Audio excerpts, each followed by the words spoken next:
Stream. The Vampire Stream. What up, Fight World? It's your boy, Ego, and I'm back. Man, what's poppin'? Brand new whip just hopped in. Yeah. Hold on. Y'all gotta show love with the likes. Coming to you live. Let's get it.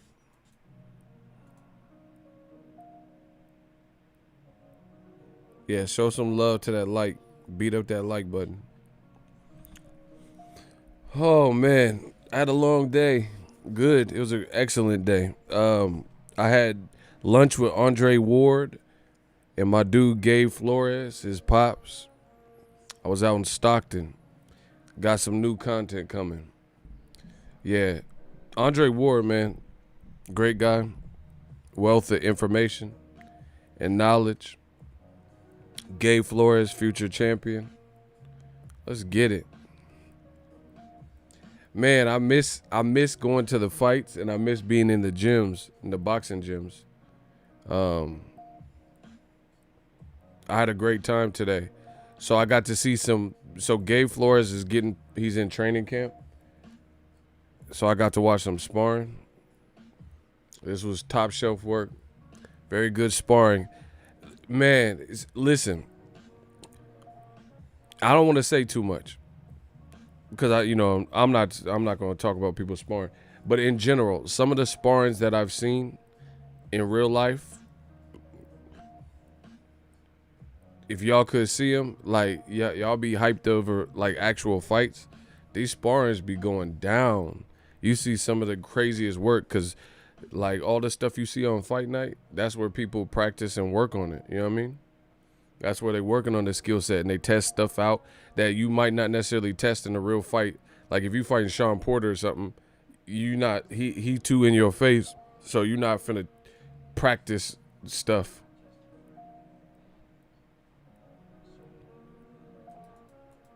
Oh, they hating? They hating already? Listen, when they hate, donate. He said, I ain't even gonna read what he said. The shooters already handled him. Cursor got rid of him. It ain't even worth our time. But man, I seen some great sparrings live. I wish, man, I just wish y'all could see. I wish y'all had my eyes at times. Great stuff. Great team. So Andre Ward he's working with Gabe Flores, like kind of like a manager. He's his manager or whatever. Jay Prince. They signed with they did a pack with Jay Prince. So yeah, the team is looking good. Let's get it. I had to take that nap. Man, this heat beat me down.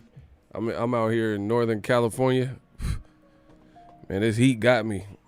So yeah, I didn't put out too much today, but I got stuff coming. Like always, we working. They can't stop it. Listen, when they hate, donate. Y'all know the routine. And also smash the like button. I got some good stuff to talk about. I want to talk about. I'm settled. I'm rejuvenated. Yeah. I'm ready to go. I'm from the Bay, bruh. Like E40. Tell me when to go. Hold on. Because I know the haters are coming. That's why I brought that hater disinfectant. You feel me? That fresh linen. Look, that Walmart great value. Hold on. We got to spray the disinfectant for the haters. Y'all stink. Y'all stink. Listen, I sprayed it. Listen, I'm going to spray the disinfectant for the haters. Because y'all stink. Let's get it. I'm ready to go. Crawford-Brook. Let's start with there. Terence Crawford. I got mixed feelings about it.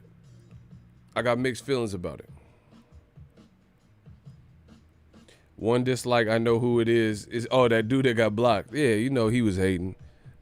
He's like, man, I hate this channel, dude. I hate you, Ego. They be mad, too. They mad. I'm getting all the money. We getting all the views. We getting all the likes. We get respect from fighters, trainers, staff. Feels great to be part of new media in Boxingego. Monique Brown, TV. Let's get it. All right, look, I want to start with Terence Crawford. I got to talk about Dillian White, Eddie Hearn, all this stuff. But let's start with Terence Crawford. As you guys know on my channel, I've up with Terence Crawford heavy. Like I've always been a fan of his fight game. But with that, like there's nobody who's above criticism or, you know, concern or whatever. So I will say this. I love Terence Crawford. Phenomenal fighter. However, he's getting put in a position that I predicted. And you guys will know that if you watch my channel. Igor Stradamus. Man, I'm something like Miss Cleo. Call now for your free read on. I'm like Miss Cleo. The stuff just come to me and I reveal it, put it on wax, and then the rest is history. I love Crawford, his fight game. He's a cool dude too. But this is why I have mixed feelings about the Kell-Brook fight. Kell-Brook won 3 fights in a row since Spence lost. Who you telling? I know more boxing than you. Who did he win against, bro? See, they always listen. Everybody, they want to come on my channel, and they don't even let me say what I gotta say, and they be typing and stuff, 40 words per minute and all that. I know boxing. Trust me. I know boxing. Stop playing with me. I know boxing. So I know he won 3 fights.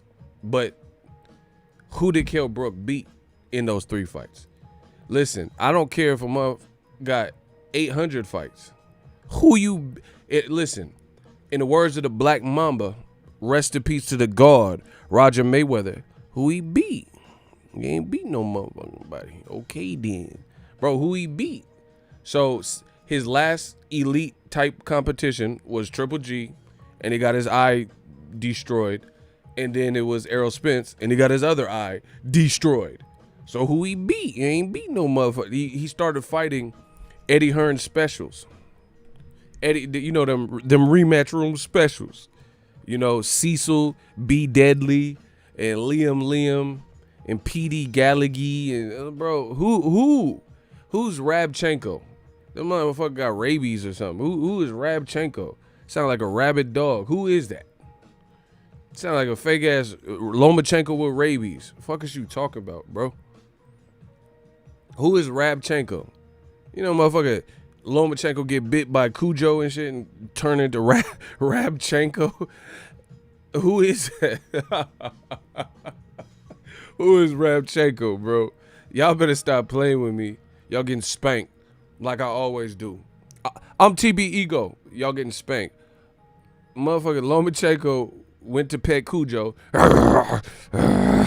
got bit, turned into Rabchenko. Who the fuck is that? Them motherfucker went to a dumpster. My man Icy said he went to a dumpster. There was a gang of raccoons. Fuck around, bit him, gave him them rabies, turned him into Rabchenko. Who the fuck is that? The creative player ass fighter. Like, that's that Eddie Hearn shit, bro. Them creative player, them 2K fighters and shit. You know, when you play 2K, you build a motherfucker, give him a beard like mine, and yeah, he's gonna be 5'9". I want him short and stocky. And you just create a player. That's Eddie Hearn. He be finding these motherfuckers, Rondell and Shondell Winters. Who is Rondell Jenkins and Chantel Winters?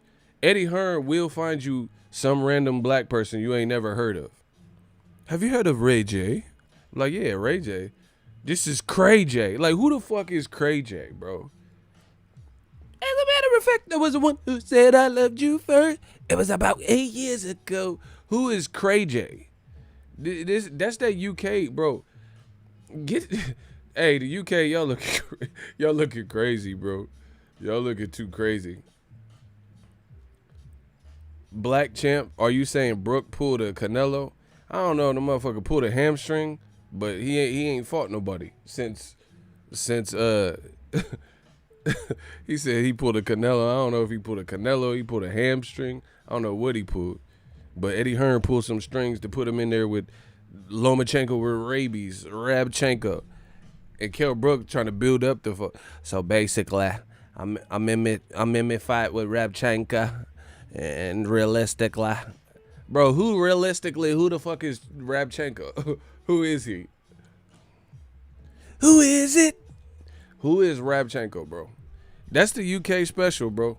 Them fight camps, and Eddie Hearn be doing them fight camps and shit. So, in my fight with Rabchenko, I'm gonna give him a chocolate brownie, and realistically, like, bro, I don't know what you said, but I don't know who Rabchenko is. So, dun dun dun. Terence Crawford versus Rabchenko. I mean, not Rab. See, y'all got this Rabchenko. Who is bro? He a rabbi? That's what he's Jewish. L'chaim. Is he, bro? Is he a Jewish rabbi? Who is, bro? Who? Shout out to my Jewish folk. Listen, is he a rabbi? That's all I need to know. Who is Rabchenko? Del Monte Jenkins? Man, get him out of here. This motherfucker sound like some pineapples or something. Del Monte. Who that? See, that's what I'm saying, bro. I'm just going to watch my own, but I'm just going to watch the boxing I want to see. Like, the fights I want to see. If promoters keep making these matches. Someone said Revchenko. Oh, he a reverend now? Mason Betha? Come on. Now come on, now come on, you want to, and all the simple tricks. Move, coup to left, straight out the tenement. Drop the joint with Puff. That just finished it. Would have did more without censorship. Bro, he on that Mason Betha? Come on. I love when the girls say they want a skinny dip on a mini flip. I'm way out in Hawaii. Waikiki. Why be me? Girls want to pee-pee. Like, bro, way out in D.C. This man fighting Mason Betha. Man, stop, bro. Rabchenko. Who is that? So, anyway, Kell-Brook ain't fought no one since Errol Spence. He moved up to 54. See, listen. This is why new media keep destroying old media. Take that. Harlem World, double up. I love a double up. Yeah, this is why we keep destroying, because my memory is too crazy. So when Errol Spence whipped that ass on Kell-Brook, Kell-Brook said he lost and made excuses. See, y'all talk about the Wilder suit and all that stuff. Y'all talk about those excuses, and I never even heard Wilder say that. I never heard Wilder say, oh my God, that motherfucking suit was so heavy. I ain't heard him say that. I just read that he allegedly said that. But Kell-Brook, what he said for sure, smash the like button. That's what he said. But what Kell-Brook said was that he couldn't make 147 and he had outgrown the welterweight division. So he used that as like a scapegoat as to why he lost to Errol Spence. Ego, they wouldn't let me send a super chat. I had the CashApp. Oh, he really did. Shout out. Listen. Hold on. Yeah. Yeah, we got the CashApp. We got the CashApp. Shout out to Moni. $5 Schmoney gang. Salute to the hard work king. Respect. Appreciate you. So, smash the like button, yo. The thing is, Kell-Brook, he had made the excuse that he couldn't make welterweight no more. That's what he said. See, people get mad at me for drudging up the truth, but I didn't say these things. I didn't tell Kell-Brook to say that. But he lost to Errol Spence. He got whipped. It was a good fight. He won some of the early rounds, but ultimately Errol was too much, and that's what put Errol Spence on. But anyway, after he lost, he made the excuse that he was like, so basically, I'm not at middleweight, and he said he couldn't make welterweight. Then he moved up to 54. So I'm like, all right, okay. So everything's in line. Everything adds up to that point. But wait, there's more. But then now, all of a sudden, he ain't fighting no Jermell Charlo, dog, Lions only. He ain't fighting Hurd. Eddie Hearn special, rematch room special. He ain't fighting, he hasn't fought J-Rock. He hasn't fought Rosario. He hasn't fought nobody at 54 like that at all. He been fighting these Rondell Jenkins and, Michael Zarafa and Rabchenko and all this type of stuff. You see what I'm saying? And then now all of a sudden he can make 47 again. So how do you say you can't make? You've outgrown the division 3-4 years ago when you fought Errol and got whipped, but now all of a sudden you can make 147. That's not even how the male anatomy works. Pause. You know what I'm saying? As you get older, your metabolism slows, your production of testosterone slows. So if anything, it would probably be even harder to make weights if that was true, what you said 3 or 4 years ago. You see what I'm saying? Like, for me, when I was like 21 or whatever, I struggled to put any weight on. But as I've gotten older, if I'm not eating stuff, I definitely put weight on. You see what I'm saying?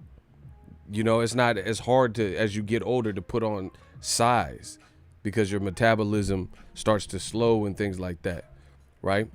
So if Kell Brook was being honest and he couldn't make weight 3-4 years ago, and that's the true reason he lost, which is what he was saying, then how is he talking about fighting Crawford, and he wants the big fights with Keith and Crawford and all this stuff now? So these are the issues that I have with Crawford versus Brook. I don't know. Brook, he's not really been the most active. I don't know how he makes weight. Like, you know what I'm saying? I don't know if he can easily make weight or whatever the deal is, because he's the one that said he couldn't make weight. So what you want me to do? You want me to act like he didn't say them things? Okay. So that's one issue. The other issue that I have, like, to be honest, this is just me being honest. Listen, y'all got to get these likes up. We on the vampire stream. Stop playing with me. The vampire stream.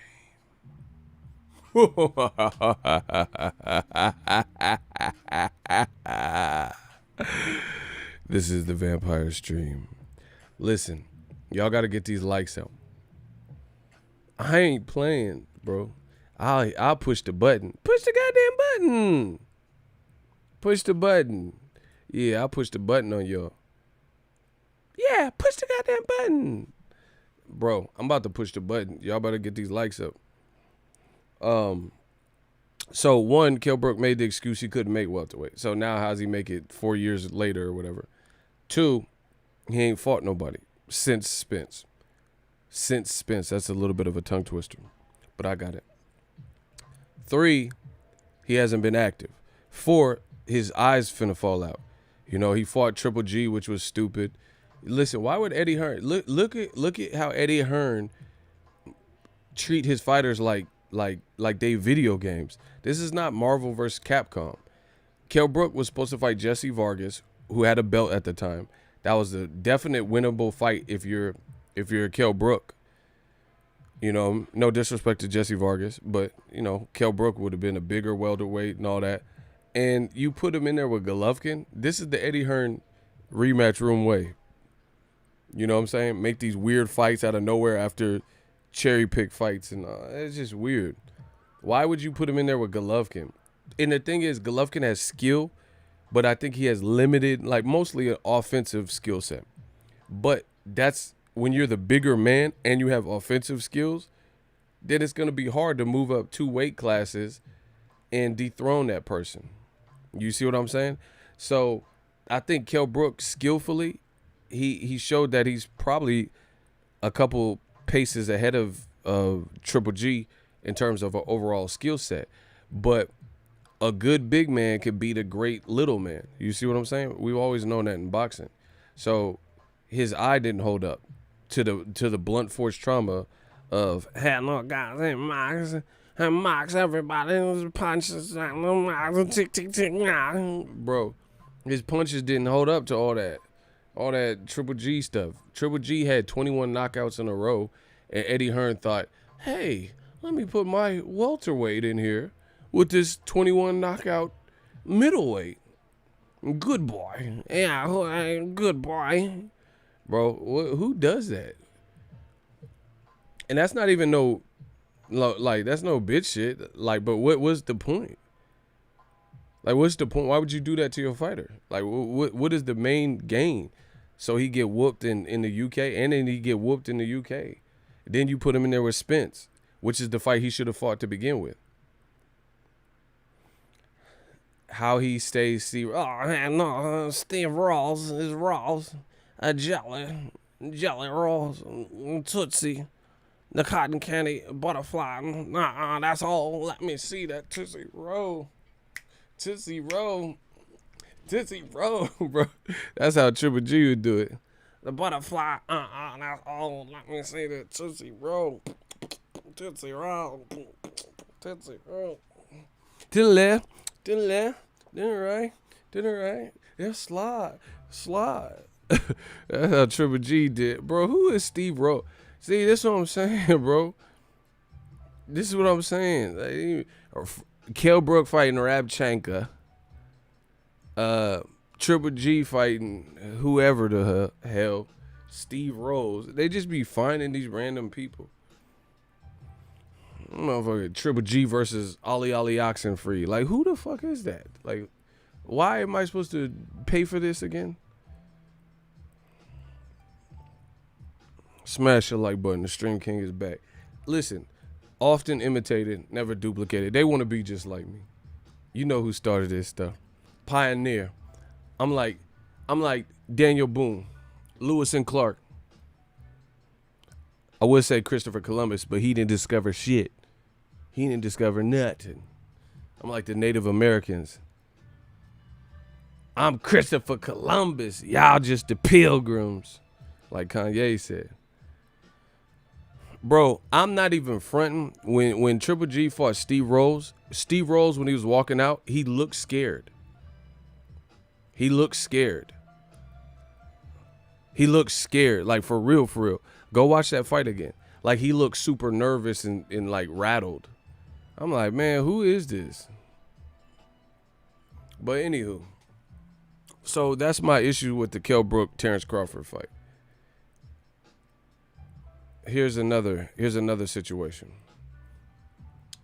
Team Crawford has been on record saying certain things, right? Like Bomac. Bomac just finished doing an interview with TBV, and he totally discounted a fight with Keith Thurman. See, that's why I mess with King Corleone. Pause. My dude King Corleone really be on his boxing stuff, and he be on his hip hop stuff. So if his bars are boxing, he be on it. He really be noticing the stuff. Like, I know he be noticing the stuff. But listen. Smash the like button. Bomac just did an interview, and he discounted a fight with Keith Thurman, and the reasoning or the rationale was because Keith Thurman lost and he doesn't have a belt. And they want Pacquiao or Errol Spence. At the time Bomac recorded this interview, Errol Spence already had a fight lined up, announced by PBC, by Fox, which is what I said. New media. So I told you guys, that makes no sense in a stacked division like welterweight to bypass all this competition, which are different levels. You know, some are better, some are worse, some are middle of the road fights, but not have any of these fights. Not, just totally sweep all these people to the side and say you want to fight Errol Spence, right? And he's already has a fight. Like, first of all, he just flew out of a car and had a car accident. And he's coming back in the illest of ways fighting a Danny Garcia. He don't know how he's going to respond to a punch, but he don't care. Like, he's willing to find out. You know what I'm saying? He's willing to find out. People have questions. Is he going to be the same fighter? Well, he's taking his weight serious, his weight cut and all that. And we're going to see. He looks reinvigorated, re-energized. So he was already booked up. So at the time Bomac made this interview, Errol Spence was not a realistic option for Terence Crawford. Beyond that, listen, with new media around, this is why you have to be cautious of what you say. Not me. I don't care. Listen, I see people on Twitter, they be going at old media and saying, and then pulling up old media's old tweets and all this stuff, roasting them because their old tweets don't correlate to what's going on now and what they're saying now. They'll be like, PBC's going out of business. And then fast forward to the future, then they saying something different. For me, you don't see nobody doing that to me because one, they can't. Two, there's nothing that I'm saying that is so outside of the realm of what actually is happening that it would even be like worth it. Why? Just analyze that. How come you never see this? People say, oh, ego ain't this. Oh, ego's biased. Ego's this. Ego that. Ego that. Ego this. But what they don't do is pull up them receipts. They don't pull up no video and say, hey, remember when ego said doot, doot, doot, doot? Now he's saying doot, doot, doot, doot. Because it doesn't exist. They're like, I'm educated. I'm saying educated things. I'm not betting with my heart. I'm not betting with emotion. I stand by what I said. Listen, I'm going to either change the world or be changed by the world. So if I have a line of thinking and you can't prove it wrong or I'm not proven wrong, then I'm probably going to continue thinking that. So I'm the king of consistency. You dig? So what was getting people in trouble, Mike Weary, the great, Bud said he wanted Spence to get a tune-up first. I was just getting to that, but shout out to you. That's that new media. That's that Eagles Army. So Bomac, and I said that in the video too. Bomac said, we only want Errol Spence or Pacquiao. Who cares? Keith Thurman trash or whatever he said, right? He don't have a belt. He's off a loss. Bump that. But that didn't make sense because, one, Errol Spence already had his fight announced, so we knew you weren't fighting him. Two, Pacquiao's a fucking senator, and he's an A-side, and he's a Hall of Famer, so we kind of have to just wait to see what he wants to do because Pacquiao has, coming off the Thurman, he has options. He could fight Thurman again. They're rumored to fight Conor McGregor, Mikey Garcia. You see what I'm saying? So it didn't make sense to only hold your hat on two fights that aren't realistic, especially since one immediately gets removed because he had the Danny Garcia fight already announced. Two, Terence Crawford did an interview with DAZN, and he specifically said, I don't even want an Errol Spence fight next, coming off of the accident. Not me. Crawford said that. And I brought that up in my video. Crawford literally said to DAZN, he did an interview on their podcast, which there's a video for it on YouTube, and Crawford says, I do not want to fight Spence next. He didn't say he doesn't want to fight him altogether. He says, I don't want to fight him off the accident because I won't get credit for it. That's what Crawford said. So now your trainer and manager is saying something different because he's saying the only two people that you do want to fight next is Pacquiao or Spence. But I thought you don't want to fight Spence because you feel you'll get discredited. But meanwhile, Terence Crawford taking that stance. Danny Garcia ain't doing that. Danny Garcia, he's like, he's fighting Spence. You see what I'm saying? He not worried about like, oh, I'm not going to get credit if I beat him. You know what I mean? But either way, it's in stone. Crawford said that, and his trainer manager, Bomac, is saying something different. These are the realities. Now, I told you, with Bomac taking that harsh stance and like shitting on Keith Thurman for not having a belt coming off a loss, what do you do in this current situation where ESPN is reporting that Terence Crawford is in negotiations for Kell Brook? So as a fight stylistically, if Kell Brook is at his best, then it's an interesting fight. It's cool. You know what I'm saying? Not the, end all be all at this current point in time. I don't know how much credit he'll get because Errol Spence already washed him, and beat him. But fight for fight, if Kell Brook, comes at his best, it's an interesting fight. It's probably one of the bigger names that Crawford has fought at welterweight, at least. You see what I'm saying? But the real problem I have is with what Bomac said. It doesn't make sense. It doesn't make sense to say we ain't fighting no weak Keith Thurman. He's a PUSSY. You know what I'm saying? And he don't have no belt, but neither does Kell Brook. So if we're going off belt, the only people with belt, Crawford, so he can't fight himself, take that out, or Errol Spence or Pacquiao. That's not realistic. The other downside is this. Crawford, who was at one point probably a boogeyman, is now being called out by a plethora of different fighters. Smash the like button. He's being called out vehemently and viciously, even by smaller people like Gary Russell Jr. Gary Russell Jr. he like one of them movies, you know, like Michael Myers, and he get knocked down, and you think it's over, and you go sit on the bed, and instead of calling the cops, you just sitting on the foot of the bed, and then Michael Myers pop up like Tyson Fury versus Wilder in the 12th round. You see what I'm saying? And it's like Gary Russell's just been on some Michael Myers stuff. He's like trying his best to embarrass Crawford, and that's just what it is. Gary Russell keep telling these stories, say, I broke your jaw, I didn't sucker punch you, Slim. Nah, Slim, you a B-word, Slim. I'll fuck you up. You say you want to break. He just did another video. Gary Russell said, he said, stop playing with me, Slim. He said he wanted to break my neck. You have the opportunity to. See, where I'm from, this doesn't correlate. I don't know where you guys are from, right? But it's showtime. Slow it down. I just dissed you. I said, I don't know where you guys are from, but it's showtime. You guys, showtime, Sean Porter. Oh my gosh. Bars.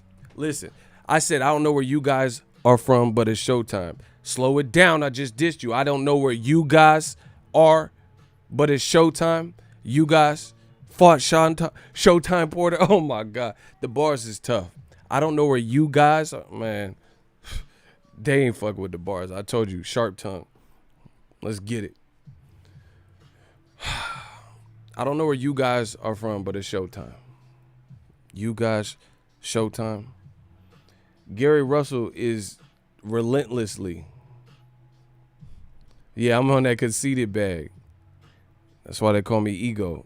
Conceited ego. Man, stop playing, bro. I really rap. But I don't freestyle. But I'll write my ass off. Anywho, who said Showtime was washed up? Bro, he just beat that German dude with Semelian. What's his name? Formelia. Yeah. Bro, he was ridiculous. Why repeat it over and over, though? Block this motherfucker. You don't even know about rap. Go listen to fucking Linkin Park or whatever the fuck you want. Block him. Get him out of here. Don't talk to the king. Don't talk to the guy, bro. You're not on the level. Woo! Hey, I see. Yeah. Why are you going to repeat it over and over? Because I want to. What you going to do? Shut the fuck up. Anyway. See, I'm sorry y'all that witnessed that. Bro, they be worried about the wrong stuff. It's like a roller coaster. You don't tell the roller coaster which way to go, left, right, dip, and all that. Just sit the fuck down and enjoy the show. Fuck is you talking about? Anyway, shout out to King Glenn. I know y'all got $5 donate. Facts. Block him. Yeah, block him. He ain't on our level anyway. Nah, I mess with Linkin Park. Rest in peace to Chester.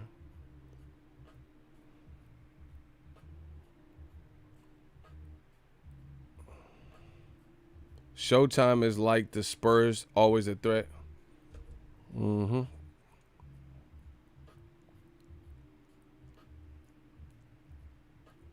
Anyway, Bomac said Keith Thurman don't have a belt.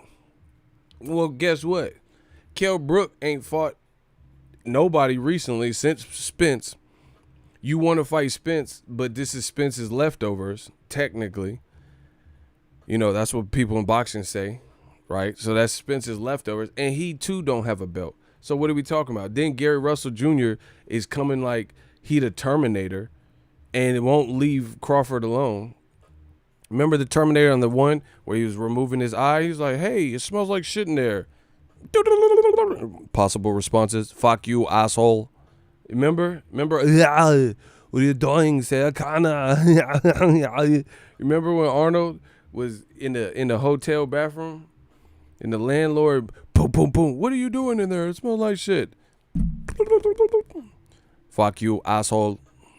That motherfucker, he was taking his eyeball out and shit in the sink. Thugging it. Hey, who's this guy? Nice night for a walk. Nice night for a walk, right? That motherfucker terminated. That's Gary Russell. He acting like he, bro. Gary Russell. Listen, I'm gonna just tell you. Yeah. Chill out, Digwad. I'm gonna tell you like this. The fact that Gary Russell he sounds convincing. I can't even front. That little dude pack a punch. He sounds convincing. I ain't going front. Like, bro, don't miss me with all that bullshit. I know some people are like, oh, come on, man. You want to see Gary Russell versus Terence Crawford, man? Yes, I actually do. Because the way he talking, I need to see it, bro. Because he talking like he the ultimate. You know what I'm saying? I ain't even going front. I got to see it. And listen, people are like, oh, he'll get whooped. LSI, let's see it. It ain't no worse than any other fight. It's a pandemic. You know what I'm saying? Kell Brook got that Louis Vuitton belt. Yeah, he the Louis Vuitton Don, huh? Bro. Hey, okay, answer this. Let's just be real. Let's do like Cypress Hill. You got to be real. Y'all saying a bunch of shit I don't feel.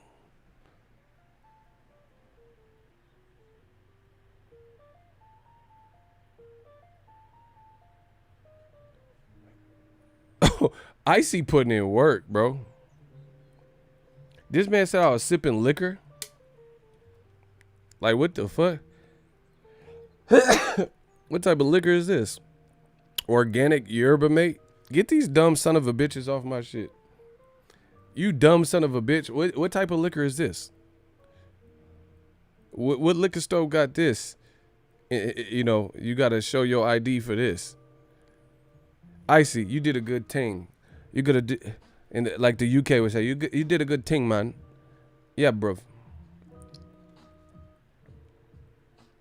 Charles Johnson. First of all, your name sounds like a sitcom dad. So you need to sit down. Charles Johnson. Shut your step-by-step ass up. I don't care what you talking about. Listen to me, folk. I don't care. You're entitled to think in your own realm, and you're not finna convince me of.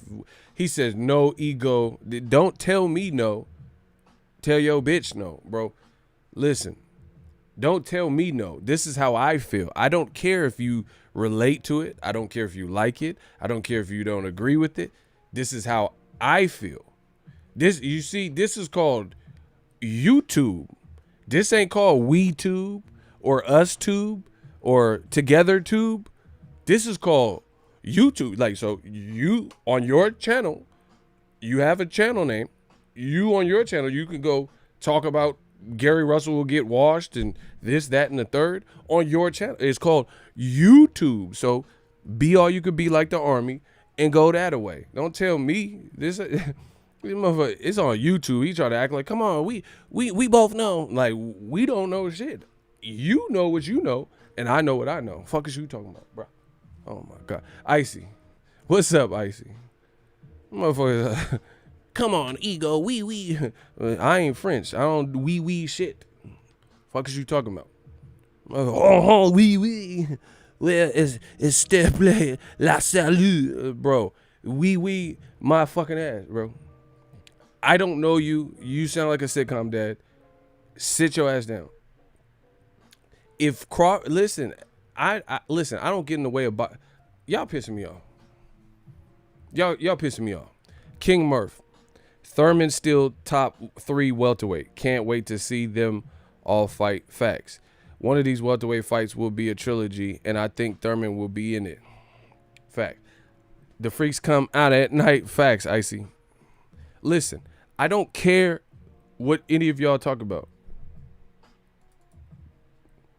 No, bro, listen, because I'm tired of this casual, like, mentality about, okay, Gary Russell is a drop in a pond, in a lake. That's just one person. The bigger issue that I have is Crawford's team. Who do you want to fight?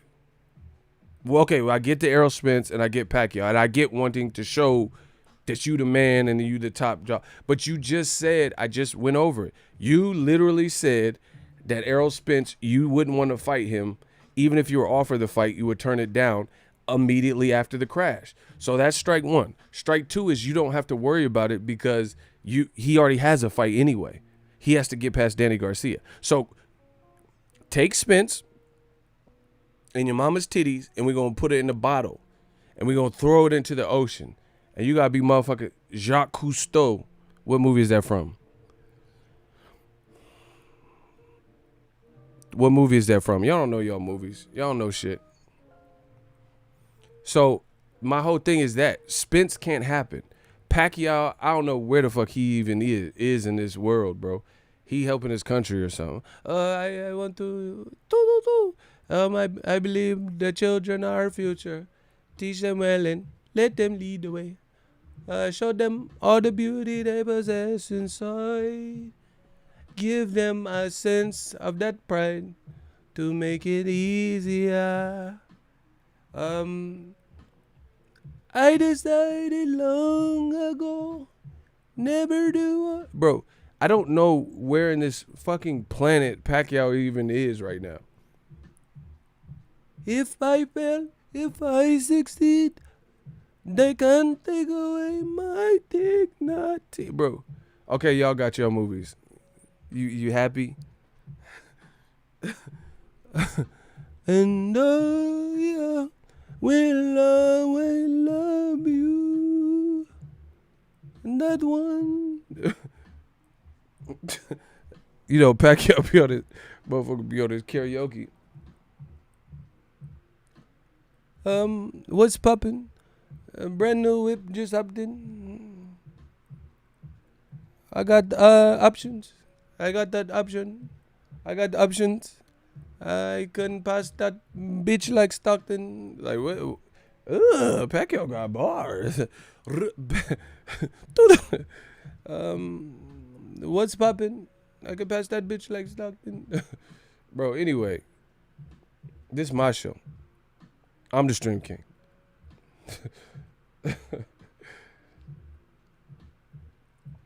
Smash the like button. So it's not real, bro. Oh my god, bro. Y'all pissing me off today. It's not realistic. Errol Spence already has a fight. Pacquiao, he's singing karaoke somewhere. So Bomac saying that it don't look good because now you trying to fight Kell-Brook. What? So Keith Thurman don't have a belt. I got it. But neither does Kell-Brook. So you're saying, bro, none of them have a, this is Crawford's manager talking and his trainer. And I've interviewed Bomac. He's fun. He's a cool dude. But I'm calling what I see. So it's not just about Gary Russell. All the folk in the comment section saying Crawford will wash Gary Russell. Okay. If that's what you believe, then let's see it. That's all I'm saying. Cut it out, ego. You fried, man. Man, I'm saying that what's really going on in this game, man. I try to tell y'all. I'm trying to tell y'all. Bro, so Gary Russell is just a name in a hat. That's just one person. But if you look at Team Crawford, who they've really said they don't want to fight for X, Y, and Z reasons, that's, you know what I'm saying? The list is growing. Like the Flintstone vitamin, 10 million strong and growing. Bro, that list is and growing. And Crawford's a beast. But I'm just saying this is how it's being represented. So, listen, I don't get in the way of boxing. Lomachenko kept getting dragged and called out by Guillermo El Chacal Rigondeaux. I was with it. I pushed for the fight. It happened. Rigondeaux lost. Lived to fight another day. So if Gary Russell is doing all of this stuff, and he get crashed by Terence Crawford, that's fine. Ego's all about facts. That's why I agree with his channel. Shout out to Jason Guzman. That's what I'm talking about. You see what I'm saying? So if Gary Russell, listen, I don't get in the way of boxing. We're in a pandemic. Gary Russell, he's making me want to see it. Point blank, period. Gary Russell is a lying-ass clown. Who's Dean Todd? Who are you, though?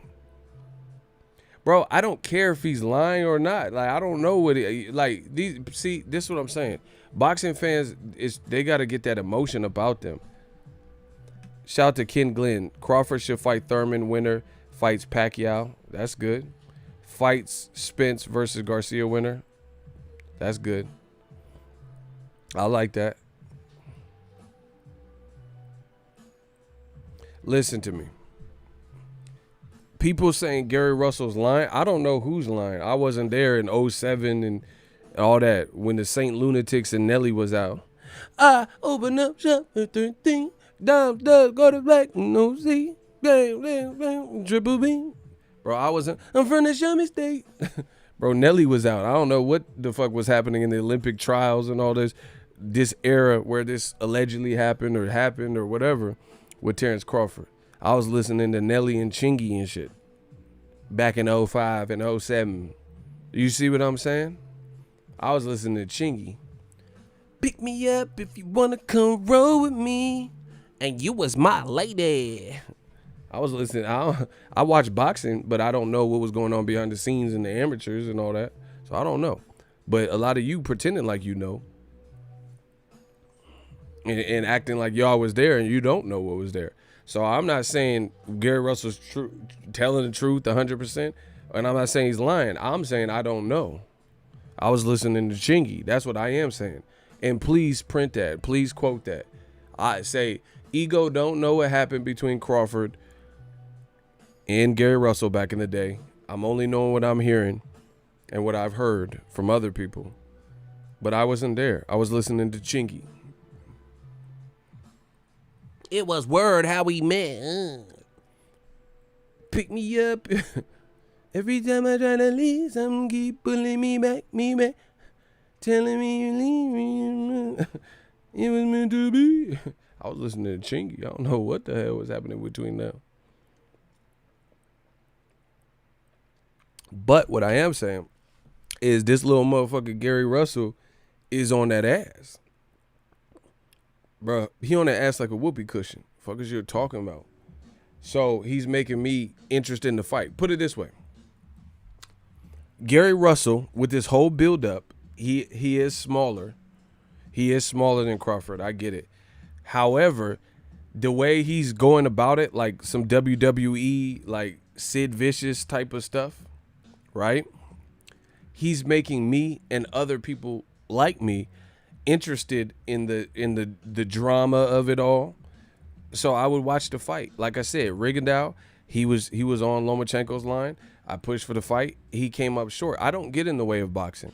Like, if you can make it make sense and make it make some money, I mean, it's no worse than some of these fights that we get to see anyway.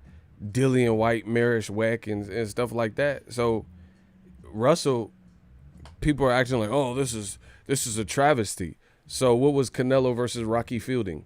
Triple G versus Steve Rolls? You mean to tell me Bud versus Gary Russell Jr. and with the way Gary Russell is talking and selling the fight is the worst thing you've seen? But we sat up here and watched Amir Khan versus Canelo and stupid stuff like that. Gary Russell Jr. been talking crazy as but that's what I'm saying, bro. So he making me curious just the way he keeps doing all this. Bro, he said, you a sucker, Slim. He said that his brother was losing in a fight in the amateurs, and he was at the bottom of the bleachers, and he heard Terence Crawford and some dudes at the top, two other people or whatever, were giggling, and then they said something, and he's like turned around, and like I guess he's saying he checked them, and they're like, nah, man, this is not like that. We want to talk to you. That he said he kept watching his brother fight, who was losing in the tournament. And then he said he heard Terence Crawford say something slick, and then he said like, you brought me over here for this. He getting whooped. And then Gary Russell claims that he marched up to the top of the bleachers. He just said this in a story. He said he marched up to the top of the bleachers and said, "What? I dare y'all say something else. Say another mother word and this shit is over, right? And I ain't playing, nigga." Right? That's what he's saying.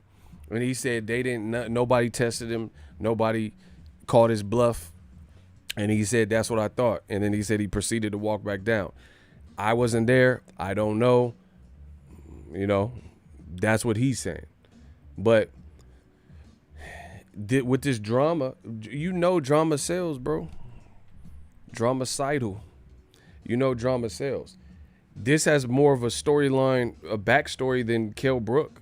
What's the backstory selling point for Kell-Brook versus Terence Crawford? Nothing. The only comparison is the Errol Spence angle. You see what I'm saying? So, yeah, you could say, oh, Kell-Brook, he's at least a welterweight.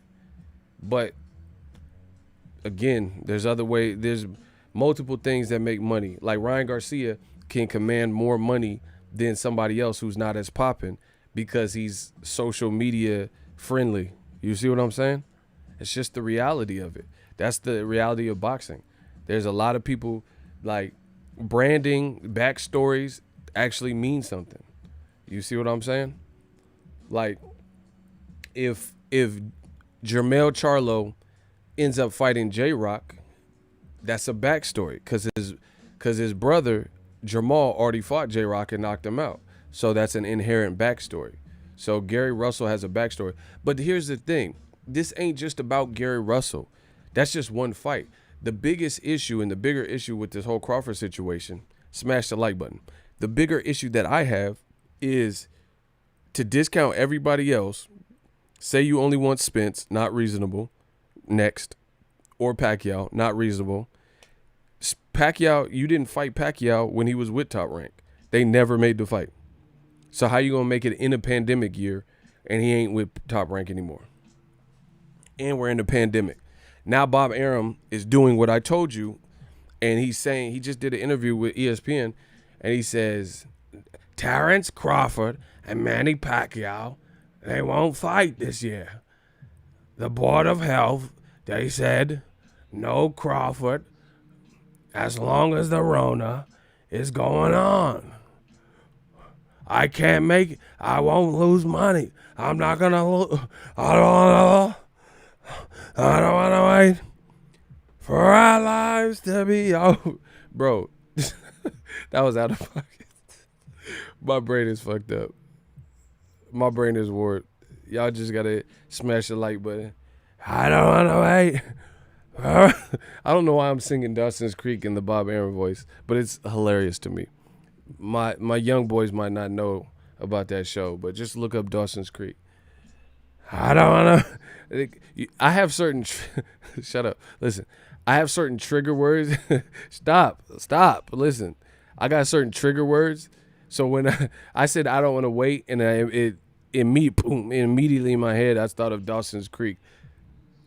Like if someone's like, "Oh shit, you've been hit by," then I'm gonna think of like Smooth Criminal. That's how my brain works. It's like all like music and all the pop culture movies. Like if someone said, "Oh shit, you've been hit by," I'd be like, "You been hit by a smooth criminal." Boom boom ba da doom doom da da doom doom da da doom. Boom boom ba da boom boom. Okay,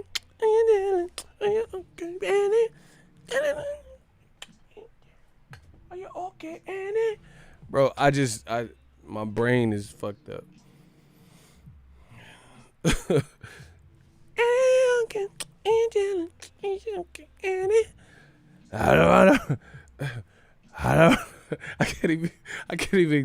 I can't even kick the Bob Arum right now. Y'all got me laughing and shit with these comments. I can't hit the Arum. I lost the Arum. But anyway, Arum, he doing interviews now with ESPN. He said the Pacquiao fight can't happen now this year. Maybe next year. Told you. That's why I ain't make no video about that. That's why I ain't make no videos about that. Yeah, listen, boxing is not, my time is, listen, you hear me? Can you hear me good? Boxing is not wasting my time. No sirree, Bob. I've been in the boxing game for several years. at the top of my game. I'm feeling good. I'm feeling sharp as a tack. And boxing ain't wasting my time. That's why Triple G, they was talking about Golovkin versus Pacquiao. You didn't see me make no video about that because that shit is cap. Listen, I don't care about stuff like that. That doesn't really help my sport. That don't help boxing grow to me. That's cap. It show me that Golovkin gonna fight Pacquiao, I'll make a video. Listen, companies, brands, I work with you, but you gotta pay. My time is money. I'm not out here just wasting my time making videos for boxing like Ryan calling out Gervonta 1,000 times. Show me that Ryan's people, Oscar, Eddie, Chepo, Reynoso, and all that, finna make the fight, and give me some indications of it. You got that 80s TV and music overdose. Let's get it. My bro, you got Tourette's. Damn. That's fucked up. But yeah, that's why I didn't make no Crawford versus Pacquiao video. Show me that. This is the same thing. Top Rank has done this with certain fighters. They have marquee fighters, and they keep linking their names to all these fights. Then just make the fight. I don't care about nothing else. If you can't make it, you can't make it. But I'm not finna. If there ain't no indications that this fight finna be made, I'm not finna do all that. Waste my breath.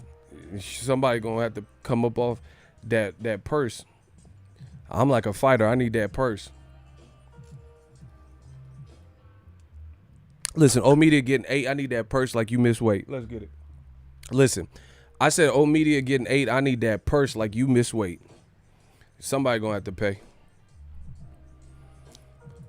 So that's just my theory on it. I ain't making no Pacquiao Golovkin video and all this clout chasing foolishness and Crawford and Pacquiao versus in Dubai and all this stupid shit. If it happened, it happened. And then I could celebrate from that point. But this is exactly why I didn't make no video about that. Listen, simple logic. Crawford has been with Top Rank. Pacquiao was with Top Rank. HBO wanted to fight. Fans like myself wanted to fight. They didn't make the Pacquiao fight when they were both on the same roster. They were both with Top Rank imprint. So how are you going to make it in a pandemic year? In a pandemic year, Pacquiao want to be senator and president and all this other stuff and do karaoke. He got to spend time with his family.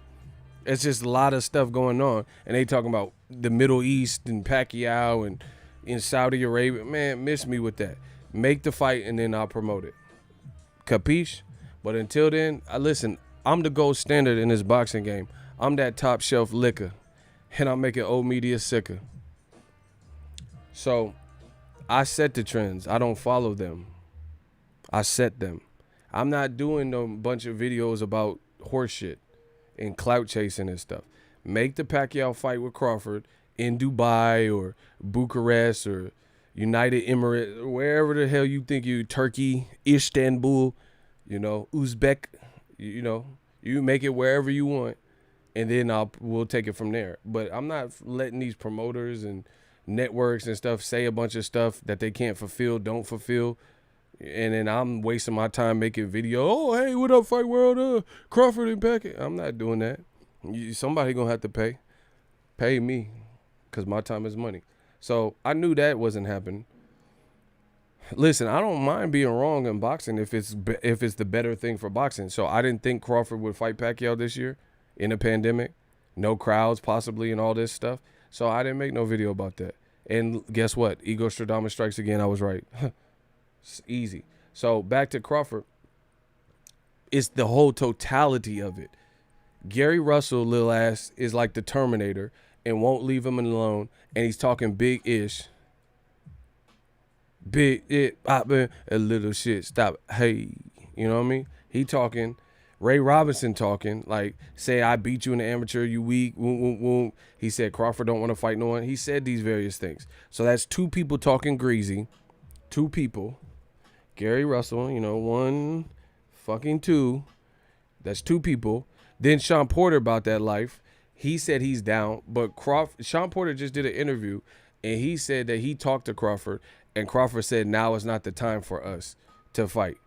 We cool, we friends or whatever, but I got some other stuff brewing. So that's 3 people. That's Gary Russell. That's Ray Robinson, both talking extra greasy. Sean Porter's classy, so he wasn't talking greasy. And their acquaintances or friends or whatever. But we heard more pushback from, I would say, Crawford about, I'm not really interested. He said Porter don't have a belt. I'm not really, he's a friend. Woom, woom, woom. So that's 3 people. Then he said that Errol Spence, he wouldn't fight him directly off of even if it was offered, he wouldn't fight Errol Spence directly off of the accident. Plus, nor can he, because Errol Spence got the Danny fight, and that's been known about for a while. So that's 4 people. Look, I'm starting to run out of fingers. Looking like Freddie. Right? That's 4 people. Ray Robinson, Gary Russell, right? Sean Porter is my friend. I wouldn't fight Errol coming off of the accident anyway, even if offered. He said that to DAZN. That's 4 people. Then his manager said, we don't want Kell Brook. Now they're talking about fighting Kell Brook. That's 5, right? 6 is Keith Thurman, right? 7 is Patrick Teixeira. Well, I'm not even going to throw him in. That's just a wild card because he is at 154. But still, 6 is Keith Thurman. They said, he ain't. I'm just talking about Team Crawford. They said he ain't got no belt. Why should we fight him? That's 6 people, bro.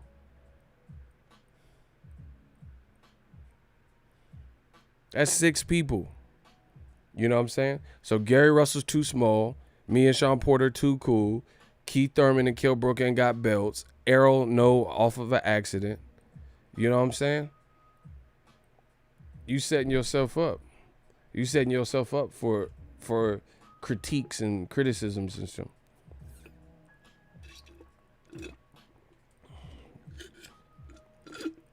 That's just what it is.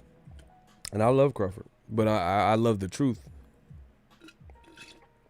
So it's just, it don't make sense. You discounted Kell Brook, Keith, Ray Robinson, Gary Russell, Errol Spence coming off the accident. You don't want to fight. You see what I'm saying? It's like, you got to pick from somebody. You got to pick from somebody, don't you?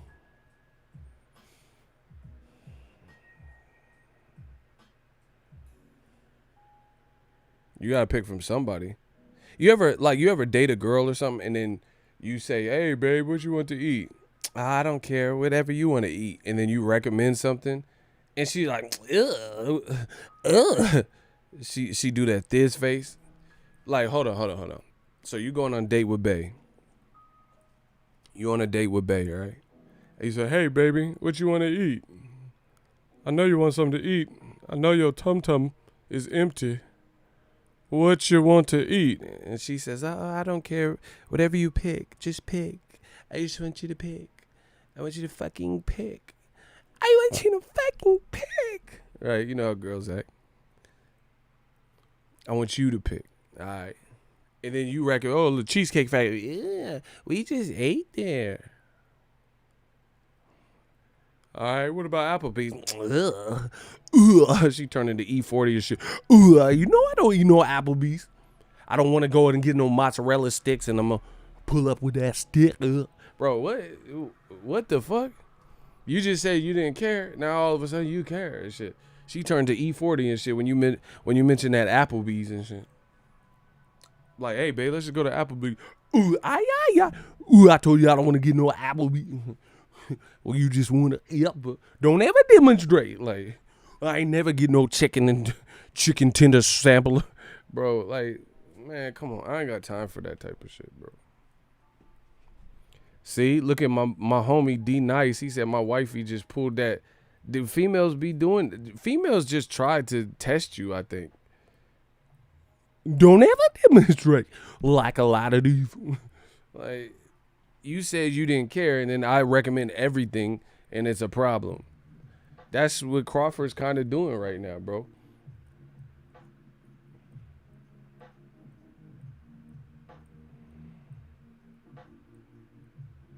Like, it's like, man, what? Yeah, females be testing that patience.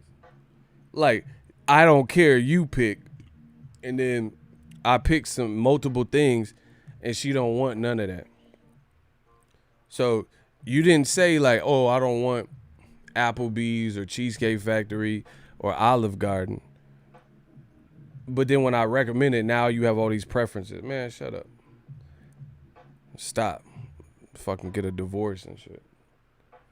Break up with your stupid ass. 2020 been rough anyway. I'm about to break up with your stupid ass. Shit. They took my homie Kobe Bryant, Black Mamba, all the Black Mambas. I'm about done with your stupid ass too. You see what I'm saying? Because I ain't even in a good mood because they took the Black Mambas. You feel me? I break up with your stupid ass. 2020, I see it clear like vision. 2020, I break up with your ass. Yeah, females be difficult and stuff. Like, what you want, a personal chef? You want Gordon Ramsay? There's only about so many chains in town, food places. You just said no to everything. What you want to eat? And you know what I hate too? You know what I hate? Bro, this nigga ego made my night no cap. Let's get it. Listen, you know what I hate? You ever have like where you're trying to figure something out and the person, y'all listening? I hate when you're trying to figure some real stuff out. Like I have a structure to what I want to do, right? So like you trying to figure out where to eat with your girl. You with your girl trying to figure out where to eat, and she not helping. Like all she did was set up roadblocks to the places she doesn't want after saying she didn't care. And then you trying to figure out where to eat, and you still haven't actually decided on a spot, and then they don't help and they start getting distracted. I hate people like that. I hate that. Do you see what I'm saying? Like you trying to figure this out. We trying to, like, I ain't just finna be driving and I don't even know where I'm going. Driving Miss Daisy. Like, oh yeah, Miss Daisy. I'm not finna do that. Like I need to resolve this. So I need closure. Do you see what I'm saying? And people be getting distracted, playing games on the phone. You trying to figure out where to eat. Your girl in the past, she just shot down all your suggestions, and then she get distracted with some music or something. Macaroni in a pot. That's that. There's some whores in this house. Like, shut the fuck up and let's decide where we gonna eat. You talking about WAP and all this stupid shit. I ain't got time for it, bro. There's some whores in this house. There's some whores in this house. There's some more. Like, bro, stay focused. Y'all gotta stay focused. Females don't want to be staying focused and shit. She talking about WAP. You finna get whopped. You finna get whopped. What the fuck is you talking about, bro? Macaroni in a pot. There's some more in the house. Stop. Like, fuck WAP. How about stop? Bars. Let's get it. Fuck WAP. Stop. Let's figure out where we going first. And then you can listen to Cardi B. Cardi B. Shit. So anyway, that's kind of where we're at with the Crawford situation. And what makes it worse is you can't shut down all these options. Gary's too small. Me and Sean Porter are pen pals and all this stuff. And then two of the people you want, the champions, are booked up or not realistic for next.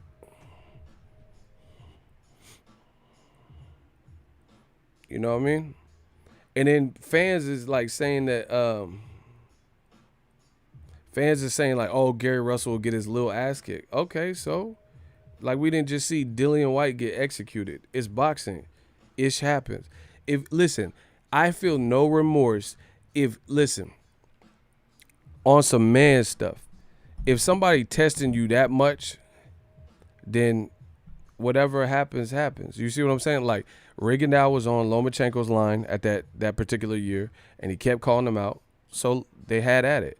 Mikey Garcia, I told him, I said, don't fight that boy Errol. And Mikey was like, I see something right there. Like, I was trying to find it with Mikey because I like Mikey. So he was like, I see something. I'm like, what you looking at? What you see? Mikey, I was like this, Mikey. He's like, in Spence, I see something. Where is that? Where that? Which way? Man, tell me where to look. Which way?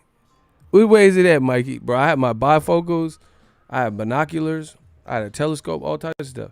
Trying to find out what the fuck Mikey had seen in Errol Spence. Because this was before the accident now. So there was nothing. There was literally nothing that I had seen. And he was like, I see something. I'm like, oh shit, what is it? Oh, you mean Errol's abs? That motherfucker got an 8-pack, 12-pack, 2-pack Shakur. Like, bro, he got a 12-pack Shakur. What you see? That motherfucker in shape. That motherfucker was like he was slap boxing and body throwing body shots at a heavyweight in like with no gloves. I'm like, what you see, Mikey? Mikey. Yeah, you gotta let it breathe, huh? So Mikey kept asking for it, and I'm like, okay, Mikey sees something. So we had the fight. So that I don't. If Gary Russell got tossed up like a Tupac jam, that's what he wanted. But maybe he can do something. I don't know. The way he talking like he John Gotti or something. So I want to see it. I'm just telling you. Listen, straight shooter. And people are like, oh, Crawford won't get credit. I mean, how much credit you gonna get for Kell-Brook? You know, or you know, unless you fight the names you want, like, I don't know, bro. It's just weird. The fact that the beef looks real, I truly believe it would make for a good fight. Russell wants to smoke. Bro, and see, listen, all of a sudden people turn into politicians and stuff. Somebody go take Ego's computer. I'm dying. What'd I do? I'm just real. Nah, Mikey, y'all know he said that. See, y'all get mad. See, in this 2020, in this day and age, you used to so many people who don't keep it a buck and like beat around the bush that y'all now ready for somebody just tell you what it is. I'm just being real. Mikey was, I see something. I'm like, what you see, Mikey? I see the ref about to stop this. That's what I see. Round 9, yeah, that's what I see. A ref stoppage possibly. A corner thrown in a towel. Everybody said, everybody in it, Big G, Lil G, Triple G, we all said it. Everybody with a G. G-Eazy, G-Dep.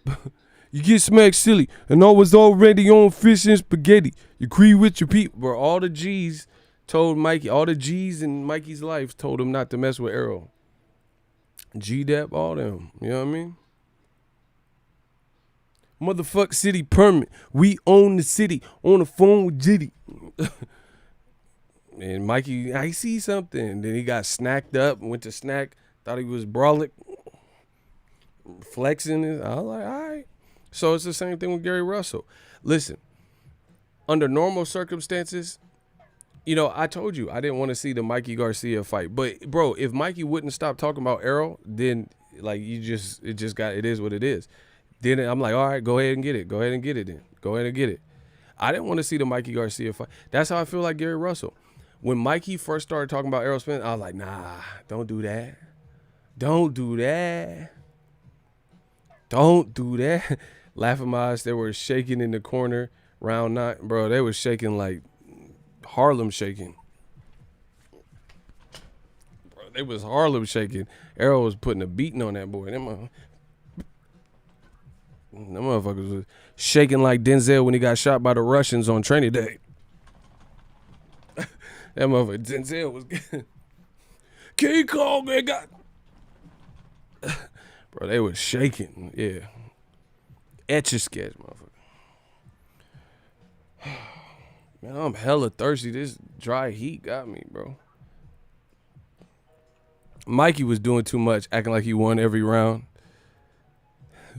Bro, he was nose bleeding and shit. He was. Bro, you not finna fake us with that. Bro, after every round, he. Stop that, Mikey. You know you didn't win that round. Hey, he was doing it after every round. I almost got stopped in round 9.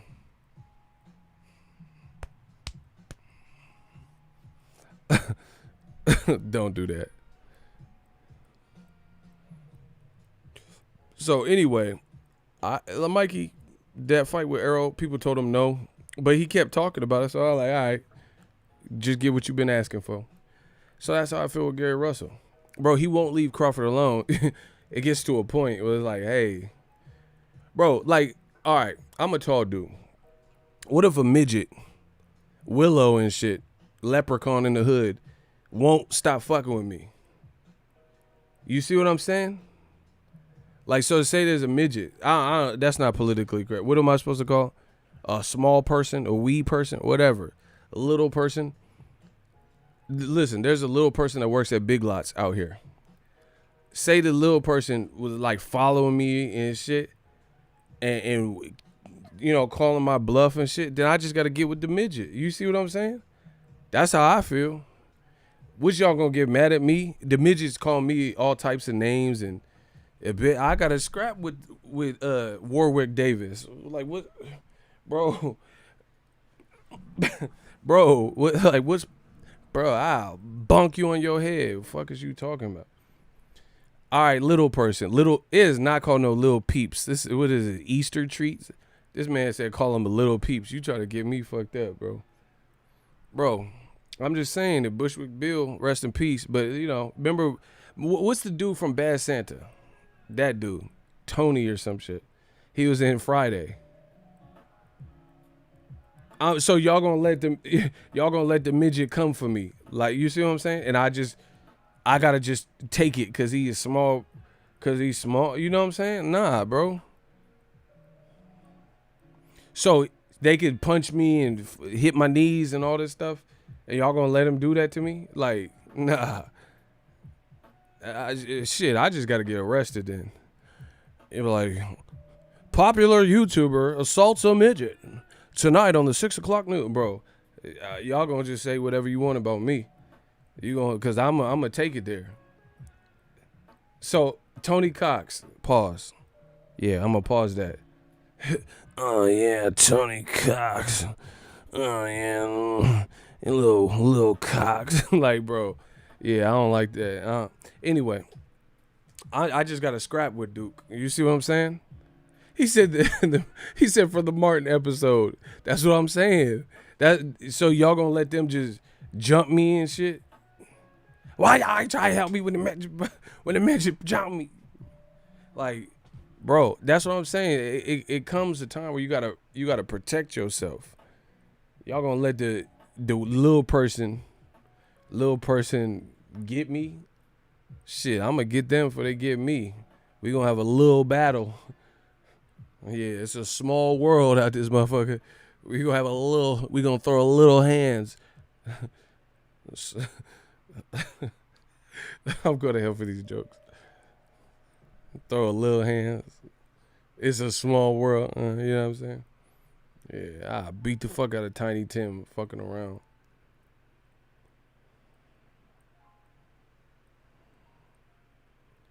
Yeah, Buddy Lee finna get fucked up. Chucky, I'll fuck all them up on Crip. But anyway.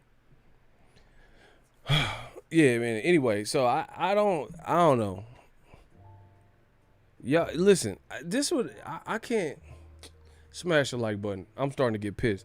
Because y'all know y'all don't keep y'all rules consistent in boxing.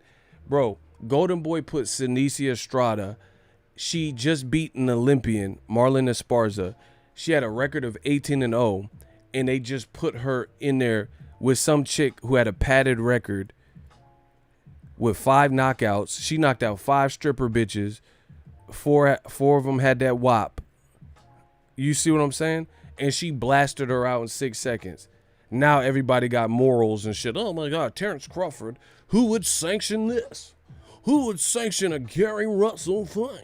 Why would the commission sanction? Bro, why the fuck would the commission sanction a motherfucking 44-year-old housewife who was knocking out strippers with that WAP? Macaroni in a pot, bro.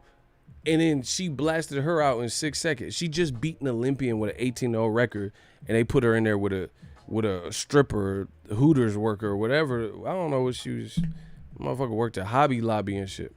So how did that get done? See, y'all full of shit, bro. How Chuck Liddell and Tito Ortiz fight on a Golden Boy card? What is y'all talking about? But then now you're like, well, you know, who would sanction this?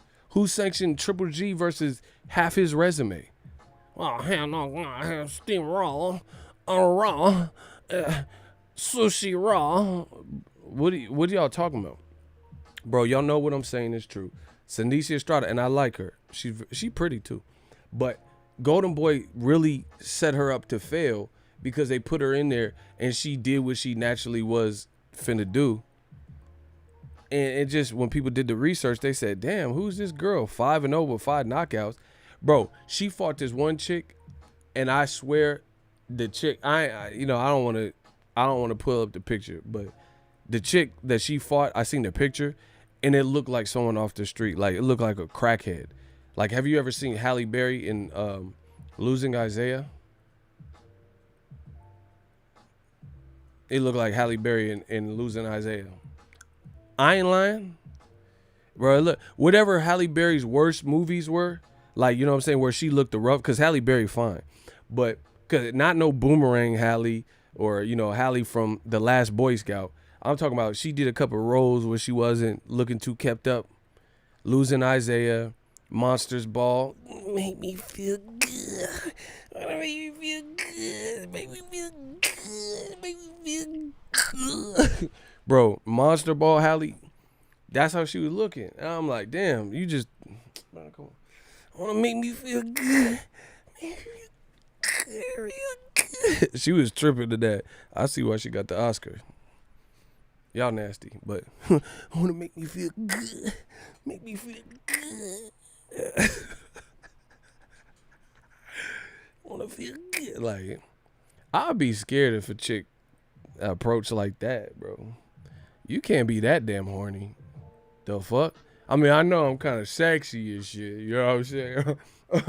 You know, women fear the beard, you know.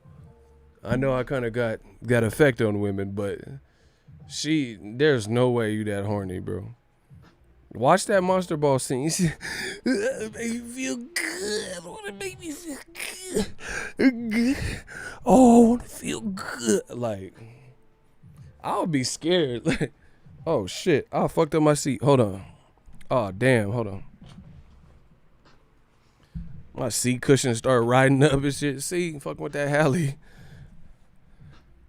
Bro, I'll be scared of her. I ain't go front. If a female was that, like, turned on by anything I was doing, I'd be kind of scared. Like, oh, that's just a lot of pressure for any man. You know what I'm saying? Oh, make me feel good. I want to feel good. Good, make me feel good. Like, damn, I don't know that I could. I don't know that I can appease you. I'm just telling you. That's a lot of pressure, bro. She was doing too much. She was doing. Make me feel good. I want to feel good. These vampire streets. These vampire streets. Hold on. I gotta close my window. They gonna think I'm in here goosing or something. Feel good. Make me feel good. G-double-O-D good. Like, she was wildin', bro. I'm gonna go watch that. Billy Bob Thornton is like, yeah, you wanna feel. Billy Bob turned into Wesley Pipes and shit. Yeah, oh, you wanna feel good, huh? You wanna feel good? Lift it up. Huh? Lift it up. All the way. All the way. You wanna feel good? Bro, I can't watch Wesley Pipes. That motherfucker be tripping, bro. Yeah. Blow on it like a Nintendo game. All the way. Oh, you nasty, man. Oh, you nasty. That motherfucker be talking the whole time and shit. Motherfucker doing them voiceover. Does he be doing it like, is it voiceover like dubbed over? You know, like the karate movies and shit where it be, you kill my brother Chad. I've been sworn to kill you. Like, I wonder if he's doing voiceovers because he talking way too much shit. That motherfucker reading scripts and shit.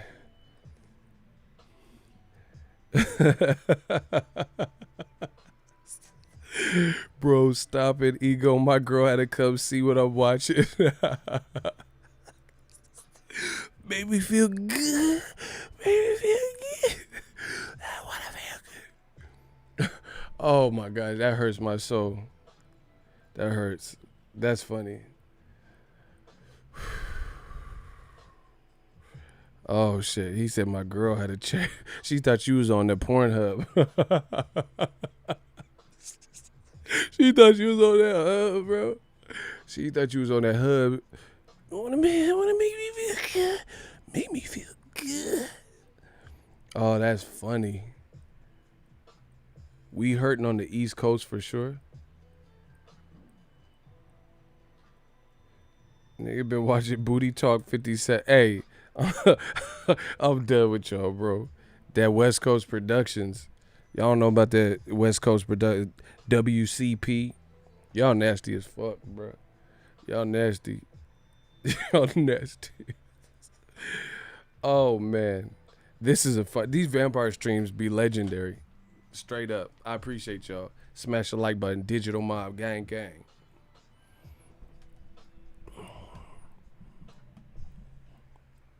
Nah, Pornhub be tripping, bro. They be recommending shit that you don't even want to see. I walked into my stepsister in the fitting room. Like, man, what type of shit is this? I'm going to click on it, but what is this? You know what I'm saying? It'd be weird shit like that. Brother walks in on stepsister in the changing room. Like, what?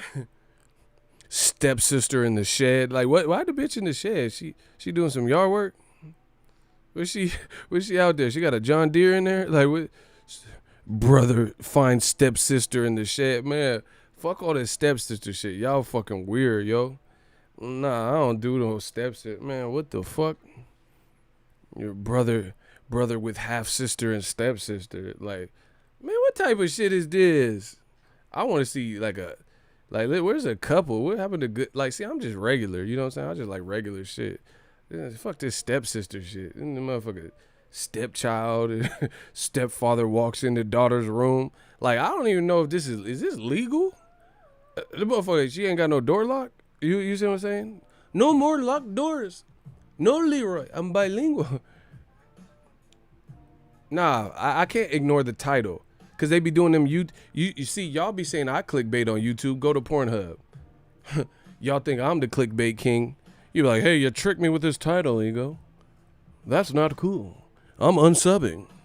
Shit, go to Pornhub. Them motherfucking titles be the clickbait of all.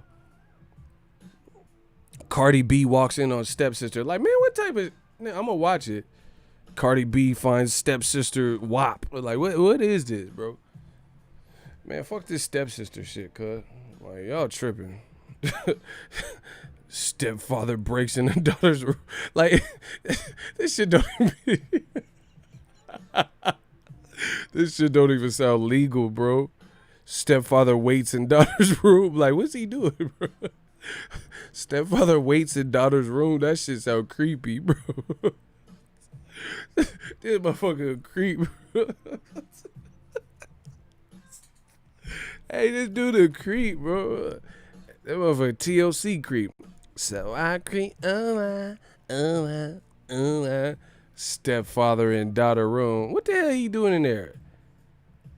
Motherfucker in there being a weirdo and shit. Oh, I'm looking for this Blockbuster video. Like, you wasn't looking for no Blockbuster video. Motherfucker with Netflix out and shit. You talking about Blockbuster. What you doing in the room? Stepfather. Fuck out of here. Anyway. Hey, bro, I can't, bro. I can't. He said they got some crazy titles. Yeah, bro. Hey, last thing I'm gonna say about, since we on the subject, bro. So I hate this new generation. That's all I'm gonna say, because I understand the gaming industry, $1 trillion industry and stuff, but there be videos on the hub and all this stuff, and the motherfucker, like, the girl is doing things or whatever, and he playing video games. Like, y'all can't get away from the video games for a minute. Like, he got a headset on and shit. Do you see what I'm saying? Like, these millennials, bro, you don't even care about women. Like, you playing a game with the headset and she's trying to seduce you. You can't stay away from the sticks and she on your stick. What the fuck? That's weird, bro. He be in the chair like, come on, that's my kill streak. Fuck this Fortnite. Like, bro, you playing Fortnite? What? Bro, I don't know. I ain't a video gamer like that. Like, the video games is cool, Call of Duty and shit. But you could have Call of Booty. Bro, you could have Call of Booty, a.k.a. Booty Call, and you on Call of Duty. Bars. That shit weird.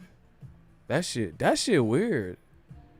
Bro, she's trying to, like, kiss your neck and shit in the motherfucker on the video games.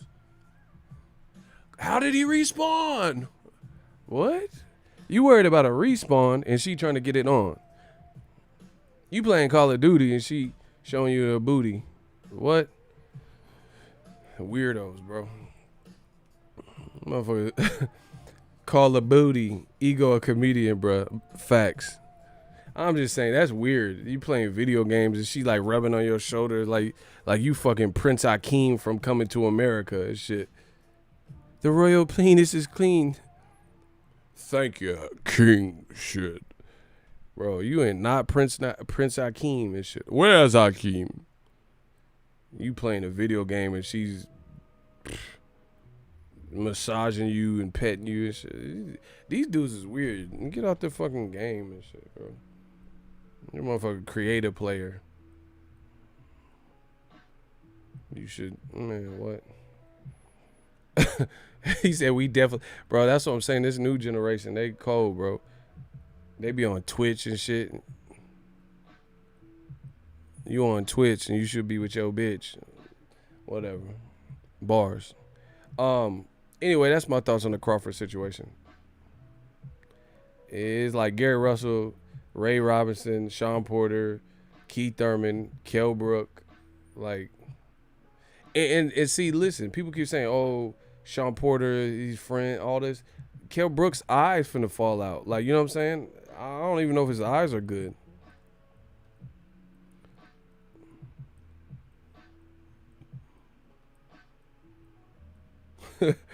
Hey, D-Man, you wildin', bro. You wildin'. Hey, Icy, don't even, bro, y'all gotta stop. Y'all gotta stop, bro. That's hilarious. Y'all tripping. Y'all big tripping. This man was watching the bootleg Ted. Remember that Mark Wahlberg movie? He was watching the X-rated bootleg version. I'm done, bro. That motherfucker watching Teddy Ruxpin get some. Hell no. That motherfucker Paddington Bear was out there getting cheeked. They wildin', bro. I told you, they wildin'. Listen, man, I'm super thirsty. I'm about to get off here. This is hella fun. I don't even want to get off. But I seen that one girl. She's like acting like a puppy and shit. It's really weird, bro. She's acting like a dog. Like she's like, like in fake peeing on the ground. Like, you know, or it's just like a water spot and they trying to act like it's the dog pee. I don't know. It's some weird shit. There's this white dude. White dudes be loving that. He's like, oh yeah, Becky, yeah, bark at me. Yeah, Becky, fuck yeah. Yeah, man, bro, what the fuck? She a dog? What? I don't know, bro. Bro, I don't know. I ain't never did that to no chick. Yeah, you little bitch. Literally. Yeah, Becky, you're a dog. Like, I don't know what type of shit y'all in. That's just kind of weird. He's like, roll over. Yeah, roll over. Anywho. Hey, D-Man, you started this. Hey, let's talk. I'm gonna close with Dillian White. Hey, I need some water. I can't even, bro. This shit feel like a Netflix comedy special. They put the heat on hell. Like, hold on. I'll be back. I need to get some water. I can't do this. Hold on.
Yo, we back. Oh man, this is funny. Got my water. Nah, Jeff Horn looked bad. He lost every round. Man, I'm super thirsty. He lost every round. But truth be told, Jeff Horn whole wave, I thought he lost to Pacquiao.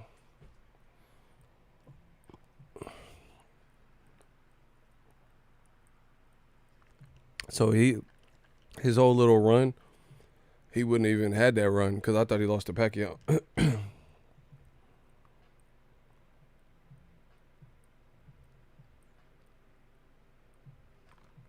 Oh man.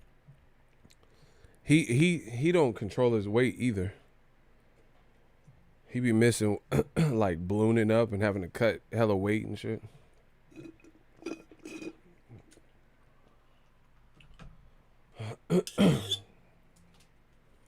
Bro.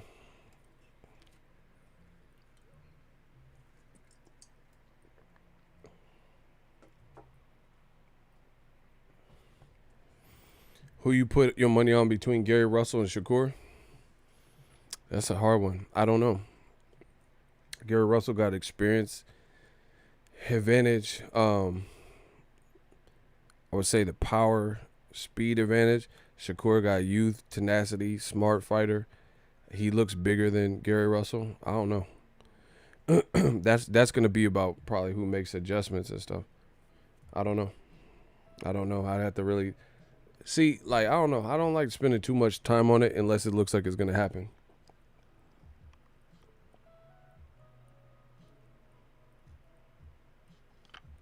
He said he put his money on Shakur. It's possible for sure. Shakur's a beast. Yeah, it don't look like that fight's nowhere near happening. There's guys on Top Rank that Shakur could fight, and he hasn't even got any of them. I don't know if he would fight Jamel Herring, because I think they're cool. But Carl Frampton, Miguel Berchelt, Oscar Valdez, none of them fights has happened. So, bro, I look at it like this.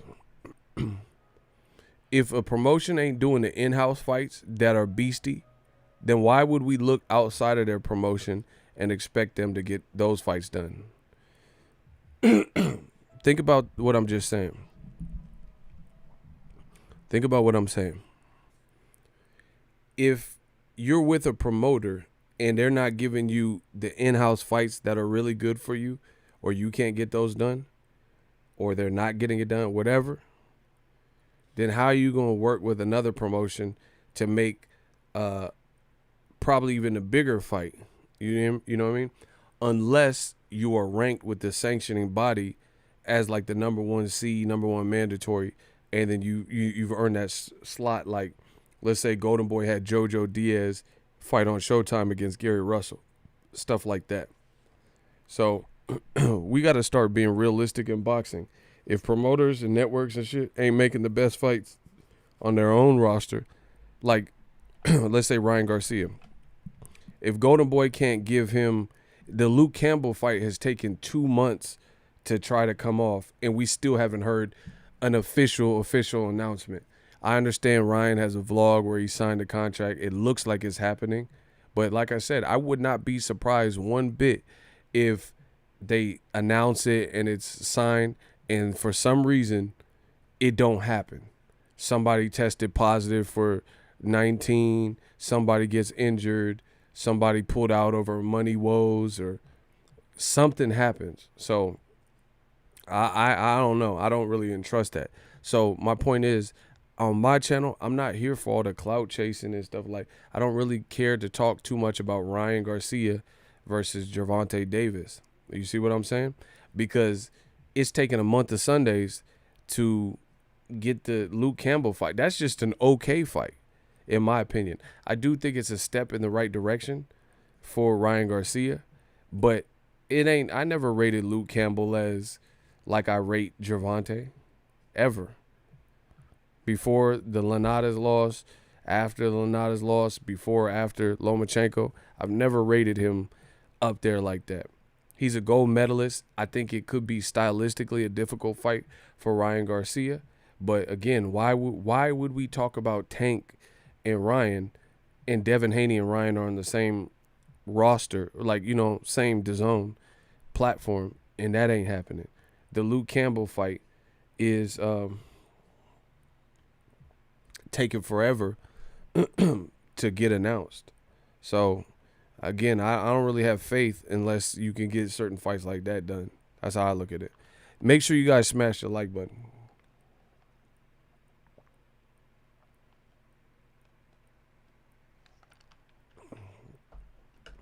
Listen,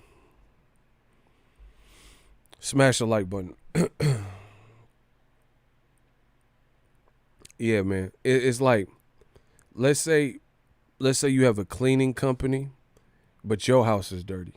Like, what type of shit is that? You know what I'm saying? Like, your house is super messy, like hoarder status, but you have a cleaning company. How you gonna clean somebody else's house and you can't even clean your own house? You know what I'm saying? You can't make the time to tidy up. You're not a clean person. Your car's dirty. Your house is dirty. Your room's dirty. You're dirty. You know what I'm saying? So we got to start holding these networks and promoters to some type of consistent standard. I know I do. Keep holding it down for New Media, Eagles Army. Dale McCree, my guy. Appreciate you. Yeah. Don't try to clean up someone else's house with a maid company and you can't even clean your own house. That's just how I look at it. So if certain fighters are aligned with certain promoters and they can't even get the best in-house fights, or they're not making no type of push, then why are we like Dillian White? Dillian White never fought Philip Ergovich, Joseph Parker rematch, Usyk, Joshua rematch. Those are 4 good fights, all within his immediate space. DAZN. Not to mention other good fights like Brazil or Luis Ortiz. Eddie Hearn didn't make no type of fight. Every fight I just named are better than, in my opinion, all the fights that he's had recently. But he didn't fight him. Eddie Hearn didn't make those fights. So why did I want to entertain Andy Ruiz and Dillian White and Wilder and Dillian White? It's just, what? Like I said. And he got close to getting the Wilder Fury winner, but he got knocked out. So let's talk about that. Let's talk about, first of all, let me start here. Smash the like button. When is DAZN's next fight card? Can somebody please tell me? In America or the UK? And don't tell me what you think or what you heard. I'm talking about announced fights. So we know announced fights have dates, times, and venues, possibly the semblance of an undercard, like maybe announced the co-feature or something. So name Golden Boy, Eddie Hearn, or DAZN's next fight. What is their next card? See, this is what I'm talking about. A lot of people let Eddie Hearn, because he's a white male with blue eyes, they let him run through boxing saying whatever, talking bad about whoever, this posh British type of demeanor, and they don't hold him to no standard. So meanwhile, while he's doing all this, like shining the light on Showtime and Steven Espinoza and what PBC is doing and Mike Tyson and Roy Jones and talking about everybody else's business, what he's not talking about is the failure of his own businesses or, fights not coming out and stuff like that. See, on my channel, you notice I talk about boxing. I don't talk about other channels. There's no reason. I'm in my own lane. I make more money than a lot of these dudes. So what I need to talk about anybody else? I worry about me. I worry about new media. Talk about Danny, champ of the world. Danny, bro. I don't got to talk about the next channel. I don't care what, on some negative stuff. You know what I'm saying? I don't care what nobody else is doing. That's just who I've always been. I just stick my nose in my own business. I don't put my nose in a bunch of other people's business. I talk about boxing and fights and, what's going on in the world of boxing, but you don't hear me mention John Doe boxing or, Billy Quest boxing or whoever. You know what I'm saying? I don't worry about what other people are doing. That shit ain't finna pay my bills. Worry about you. But Eddie Hearn, he constantly worried about Showtime's lineup and David Benavidez's fight and Broner Pacquiao and Wilder Fury. Why is that any of your concern? Wilder Fury, you ain't making money off it. Why you care? And then, meanwhile, it's a deflection from the fact. Don't let that distract you from the fact that DAZN has no actual fights. They have no fights publicly announced. So while you said Eddie Hearn talking about Showtime, talk about your schedule. When's the next Matchroom USA? When's Julio Cesar Martinez back? When's Gennady Golovkin getting announced? When's Caleb Smith? Who is he fighting? Where's Billy Joe Saunders? Where's Danny Jacobs? When are you announcing Luke Campbell versus Ryan Garcia? Right? Where's Devin Haney? Who's he fighting? No answers to any of these questions. Then you look at the Golden Boy side. When's Canelo coming back? When's Ryan Garcia coming back? Where's Rashidi Ellis? You see what I'm saying? Is JoJo Diaz totally gone since he's with MTK? It's like, where's Tevin Farmer? You know what I'm saying? Like, what's good? Where's Usyk? They say Usyk Chisora. Might could happen. Maybe it will happen. DAZN disorganized. Facts. Great word. It's like the only word. That's what I'm saying. And that's why it don't make sense for Eddie Hearn to be worried about other people. Dillian White just got knocked out. Worry about that. When's the rematch coming since y'all want it so bad? Just think about that. How are you going to be successful, especially in America, when your biggest stars, Anthony Joshua, Canelo, let's say Triple G, Usyk, Ryan Garcia, that's 5 people that fight with DAZN, and none of their fights have actually been announced or confirmed. Then you have other guys who are pretty big too, like Danny Jacobs, Demetrius Andrade, You know, people know about, let's say, Tevin Farmer, and guys in that echelon, Julio Cesar Martinez, whatever, whoever. And where are any of their fights? Here's another person. When Canelo fought Kovalev, they made a deal to take Kovalev off ESPN, and in the event that he won, he would go back to ESPN. But he lost. So they put a contract together that in the event that Kovalev lost, they would put him and keep him on the DAZN network for 2 or 3 fights. And he got knocked out badly. And those 2 or 3 fights were worth like I think it was $2 million a piece or something like that. So DAZN feverishly throwing away money. So why would you, who does this? Look at how dumb this sounds. If you beat our A side, you get to go back to ESPN, where you came from. Top ranked ESPN main events. If you lose, coming off a loss, no matter how it happens, we'll pay you millions of dollars to stay on our network.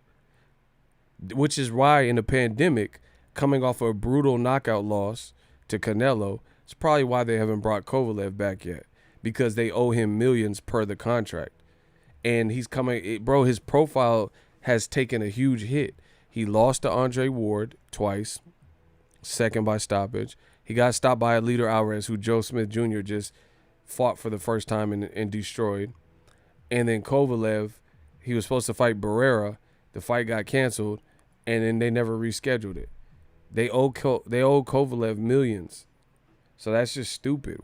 So he came off an embarrassing loss. He looked like shit. He fought like shit. He was still winning. I thought he was beating Canelo, but he still looked like shit. You know what I'm saying? And then now you have a loser, the guy who lost, who's not really a likable person, racist, alcoholic, and now you got to give him $2.5 million for his next 2-3 fights, coming off a loss. It's just the way. That's probably why they haven't brought him back. Because like I said, with the pandemic and everything, no crowd. You gonna give Kovalev $2 million to fight Sullivan Barrera in a pandemic? It's just a stupid game plan, bro. I told you when DAZN first came out, they should have just reached out to the kid, swallowed their pride, reached out to a person like me to get him right. It would have cost them, but they've spent money on worse, to me. You know what I'm saying? The worst, because they overpaid people, changed the whole market, got guys like Canelo looks complacent. He made so much money with DAZN for not selling no pay-per-views. He hasn't been held to hold no kind of numbers, similar numbers to what he did with HBO, and he's still getting paid. That's why they're trying to cut his pay in half. Just a horrible look. Now, Dillian White, let's talk about that. Man, where do I begin? Dillian White sounds like he should take some time off. That's just what I feel. He blocked Frank Warren. He sounds like very like butthurt and angry and upset, which is cool. You lose. You no one wants to get embarrassed in the fight they were winning. No one wants to get knocked out like that. I get it, but these are all reasons why you shouldn't do an immediate rematch. If you're in that type of mental state, boxing is not for the weak, and it's not for the weak-minded. So if you can't deal with the pressures that come with boxing, you definitely shouldn't be considering a rematch. And Dillian White seems kind of thin-skinned. He seems kind of thin-skinned. Like, I'm sure he's blocked a lot of people who are I can't really relate to people who dish it out but can't take it. Dillian White, he's made his whole imagery and brand based on being that outspoken, like, trash talking, no nonsense guy. But if you say anything about Dillian White or give a critique, he don't seem like he can take it. You see what I'm saying? That's too one-sided. That's like, I don't do one-way streets. So Dillian White can refuse to shake Povetkin's hand, You know, call Luis Ortiz an old man, literally laugh when Wilder lost to Tyson Fury, and just start cracking up like it was funny. Stalk Wilder, make a bunch of fat jokes about Andy Ruiz, and do all this stuff. You know, call Joshua a scumbag. What else has he done in his career? He lied and said Wilder got knocked out by Klitschko. Jonathan Banks, who trains Klitschko, said that didn't happen. He says Tyson Fury got dropped a bunch of times by him. I don't know if that's true. He talked bad about Fury. He said these guys are all cowards and Wilder's chicken leg. You know, you did all this stuff, but then now people are reveling in the fact that you lost and you can't take it. You know, you did all this stuff to everybody. Failed a drug test. And then you got mad at people for he failed. Okay. So he failed a drug test, I believe in his martial arts days or whatever, kickbox, karate or whatever he was doing. He failed one back then, blamed it on a supplement. Then he failed under sneaky terms versus Oscar Rivas. He failed another drug test. And then he tried to act like boastful 6-8 months later when he was allegedly cleared. They said it was tainted supplements.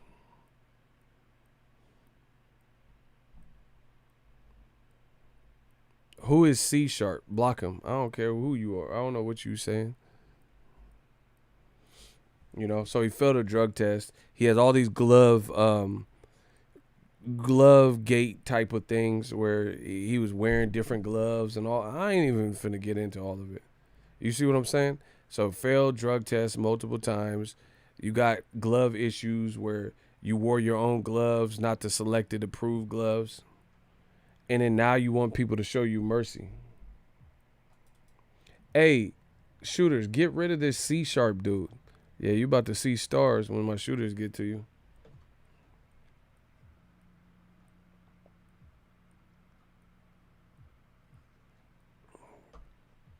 So, yeah, man. It's just like how you gonna do that? And then the other thing is, listen to the logic. Listen to the logic. Shooters, get rid of C Sharp. Block him. Listen to the logic. He said sea salt. Facts. He real salty.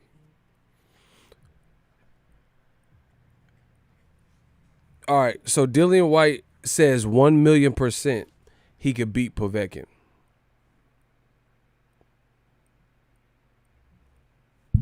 Right? That's what he said. He said, oh, I know I could beat him. I'm 1,000,000% I could beat him. Right? But that's not true. You fought him for the first time. Just listen to the logic. Damn, y'all hitting him with bars. Someone said, see ya, seesaw, sea salt. Y'all killing him. Damn. Bro. Seashore. Y'all going crazy. Hold on.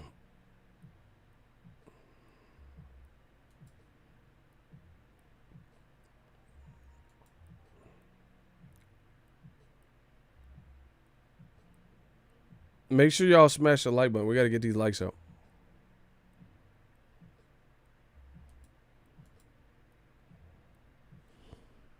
We got to get these likes up. Listen.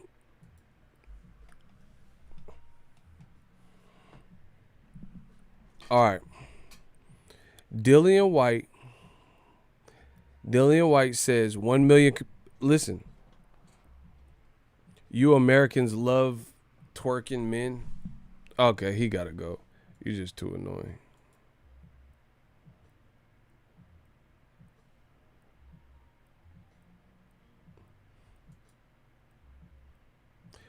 Bro, why can't I block this dude?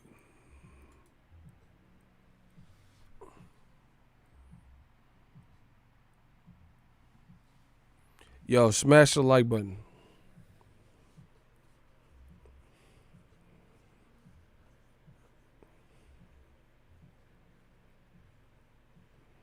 Y'all got to get these likes up ASAP. If you in the chat, smash the like button. If you in the chat, smash the like button. Somebody said Seagull. Damn, y'all slaughtered him. All right, cool. So here's the thing. Dillian White says 1,000,000% I can beat him. That's not true. Listen. Now Icy comes after I had to block him. Whatever. See ya, Icy. Listen. How can you say 1,000,000% I could beat him, but you didn't beat him? So how do you know that? How do you know you could beat somebody and you didn't beat him? It's not like they fought multiple times and you got clipped on, in the trilogy or something. You've never beat him. You guys fought once. I don't think they have a history of sparring. You guys fought once. You did solid, especially in the round before he knocked you out, and then you got knocked out brutally. That's it. So how do you know you could beat him? Based on what? Bro, listen to the UK sounds delusional in boxing right now. Like literally like they're off the rocker. A lot of the commentators and commentary.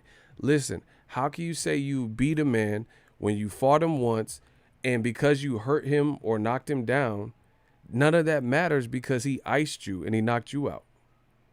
You see what I'm saying? So what are you going to say? Oh, yeah, if I just didn't get knocked out, I would have beat him. Okay, but you did get knocked out. You see what I'm saying? So based on you winning a couple rounds and knocking him down twice, you can beat him, but he came back from all of that and destroyed you with one punch. You see what I'm saying? So this is a dangerous rematch, and there's actually nothing that guarantees that you can beat him. Because he proved that he could weather the storm and deal with the adversity of getting knocked down and still have enough wherewithal and enough power to sit you down with a single shot. So how do you know you can beat him? You've never fought at this high level, and then when you have, you've been hurt. Dillian White got knocked out by Joshua, got knocked out by Povetkin, and the other good name on his resume that probably people would say with a former champion, Joseph Parker, and he almost knocked you out in the 12th round too, and he just got onto it too late. You know what I mean? He didn't have no more rounds after that. But imagine Dillian White if that happened in the 8th round or something. Dillian White would have to survive several other rounds, 4 rounds or something.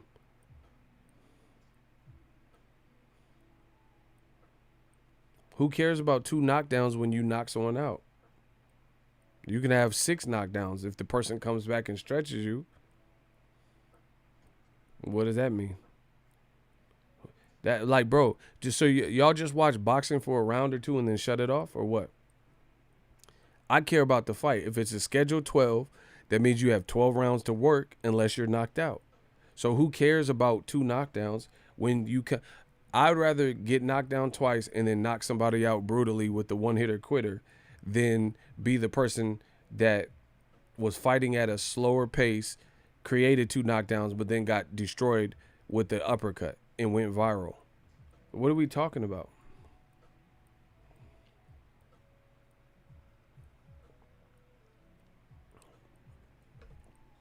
And now, on top of not giving your body proper time to rest from such a brutal knockout, the bottom line is he keeps getting hurt with the same punch. Joshua knocked him out with the right uppercut. Oscar Rivas knocked him down and hurt him with the right uppercut. Povetkin hit him with the left uppercut. So the left and right uppercut is there for him. And now that this is an established pattern, that why wouldn't people be trying to throw that punch? Because he doesn't have the defense for it. And again, you can work on things, but you can't work on your chin. And how you going to work on getting a complete defense at age 32, 33, or whatever age he is, with 2 months, 3 months of a camp? Like Joshua, he beat Ruiz, but part of that was Ruiz's fault, in my opinion. Ruiz was eating like a gordo and wasn't taking training camp. Plus, Joshua made some strategic changes. But Joshua has the frame and power and the technical style to keep, he had the cardio and all that, lost the weight, to keep Andy Ruiz off him or at bay, and he refused to exchange. Dillian White, he's not the same type of fighter. Is Dillian White going to get on, run and box and run like Joshua did versus Ruiz? That's not even his bag. So that's even worse probably if he starts trying to fight a counter-punching style, because that's not who he is. He's a come-forward kind of guy. So with 2-3 months to train, you're not really giving yourself much of a fighting chance. You got to just hope that because Dillian White has power, that he could just clip Povetkin with a different strategy. But if it doesn't work and it comes to the sweet science and a scientific fight, then Dillian White's going to get chinned, because Povetkin has proven that he is the smarter of the two. He has the better experience, amateur and pro, and he's more technical. So unless you just blast him out of there, and that comes with danger, because Povetkin, look at how when he got dropped, he got back up, thug life. He didn't look too frazzled. He just got up. He got dropped. He got up. He had his composure to him. He'd been dropped by Klitschko 5 times or something stupid. So he's been there before. Dillian White never been, well, he has been knocked out, but yeah, so I don't know. It's just it's a super risk. White's style is why the same will happen to him again. Yeah, that's what I'm saying. And there's literally there's only so much you can win. So okay, knowing that you got destroyed with one punch. Okay, here's an example. Let's say Amir Khan got destroyed, or not. Let's say he got destroyed by Canelo, right? So if Amir Khan gave himself 2-3 months and then fought Canelo again, I wouldn't favor Amir Khan. You know why? Because you can make strategic changes, but Canelo has the one up on you. Canelo knows he can detonate your shit with one solid punch, with one solid, well-placed punch, well-timed punch. He can set you up, and you can't take it. And not only that, is you could try different strategies, but what you have in your mind or what you train for might not be applicable come fight night. So Dillian White can switch up whatever. He can switch trainers. That'd probably be worse for him because he already switched trainers recently. What is he going to do differently? So let's say he gets super aggressive and tries to walk him down. Povetkin can have a strategy because he might anticipate a more aggressive Dillian White. So either way, Povetkin is in the position of power here. He one-upped you. He knows no matter what you – there's only – when it comes to boxing, there's only so many – it's just your hands. You can use your feet to get in position and stuff, but you have to outthink somebody. So there's only so many punches you can throw, so many different ways you can throw punches, or so many different approaches. So the patient shit that Dillian White did, he got chinned. If he comes too reckless and just tries to walk him down, that's like I said, that's like Amir Khan trying to walk Canelo down. You know what I mean? Like, you got to just hope that works. And if it doesn't, or if your aggression, that might be better for Povetkin. The thing that created the 2 knockdowns wasn't wild aggression in the first 4 rounds. It was controlled aggression and a jab that set things up. So if you come to him aggressively, you might get knocked out quicker. And you might not have the 2 knockdowns and success. So it's a super dangerous fight, bro. It's a dangerous fight for Povetkin too, because he has a man on his last leg. You know what I'm saying? If he loses, it's a do or die fight. So those are always going to be dangerous. But what I'm saying, it's super dangerous for Dillian White because you don't have the guaranteed formula. Like I said, there's only so many different things you could try. You can try to now walk him down aggressively and try to bomb him out there, blitz him. But That's not what gave you the success for the first 4 or 5 rounds. What gave you success was being patient. But then you didn't mix it up or you fell for the trap, whatever, boom, got knocked out. So if you come at Povetkin reckless or too aggressive, you might not have no success with that because Povetkin might be expecting that and wanting that. So it's just dangerous. It's just dangerous. So I feel like Dillian White, he'll go in there and try to blow his wad, and if he can't decimate Povetkin, it's going to be bad. If you can't just go in there and clip Povetkin with something he can't recover from or knock him out, it's going to be bad because he's smarter than you. The other thing is you have to look at, no matter what a fighter says, anytime you get knocked out like that and you only give yourself 2-3 months to come back, that's going to be in your mind. It's going to be in your mind. You don't just forget that you got knocked out like that. You might forgot what happened as you got knocked out, but watching the tape by now, you know you got knocked out. You see what I'm saying? So, I don't know. I just feel like it's super dangerous. And Eddie Hearn, if he really cared about his fighters, I don't know if he would keep putting them in these high-pressure situations. You know what I mean?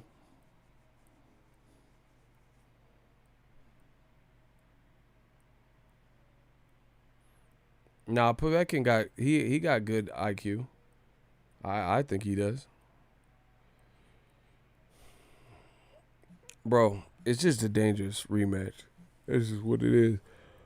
There ain't no two ways about it. It's a dangerous ass rematch. There's only so much you can learn. And like I said, Dillian White, there's no way that's not gonna be in your mind. So what is Dillian White gonna do? So is he gonna try to run like Joshua did with Ruiz? Your cardio might give out on you. Because Dillian White weighed 273, then dropped to 250. You don't know you don't know what works. What you tried that worked is boxing. If it's a championship fight, 12 rounds, you got 12 rounds to figure it out. So people talking about, oh, but Dillian White was doing good early. None of that matters. Amir Khan was doing good with Danny Garcia. He got knocked out. Pacquiao was doing good versus Marquez in the 4th fight. Got knocked out. It don't matter how you start. It matters how you finish. And Dillian White finished unconscious. That's the reality of it. So you don't know that you can beat this man, despite what you think. You think you can beat him. You think if you did this different or if you avoid this, but you don't know that until you prove it to yourself. Because if you could, then why did you lose to him? You see what I'm saying? And now you want to redo a mulligan, but that's not guaranteed to work either because now you have damage. You're not giving yourself time to recover. So you got to just hope what you do is successful. And if it ain't, then you going to know about it. I don't like it. I don't like the immediate rematch. I'll watch it, but it's the easiest way to commit career suicide.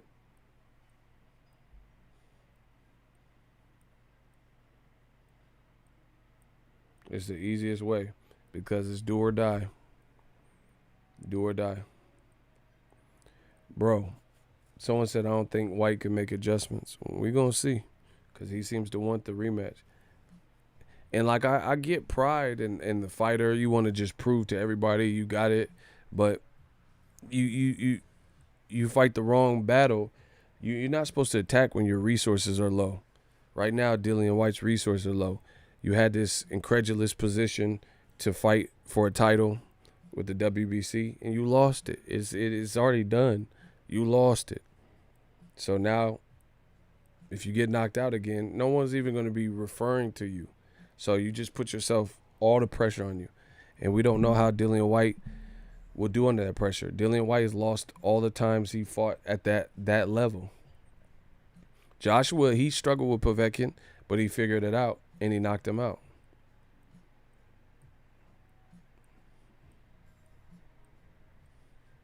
Povetkin's just got experience. He's smarter. So you gotta, and then you just gotta hope he's old overnight, bro. He has the confidence edge. I don't care what Eddie Hearn tells you or whoever. He got the edge and confidence. He destroyed you and went viral, and got a hero's welcome in Russia. I'll make the fight in Russia too. I'll make the fight in Russia. Anyway, that's my time. I'm out of here. Holla at the kid. Hope you guys enjoyed the Vampire Stream. Yeah, we working. This was a great show. Appreciate you guys.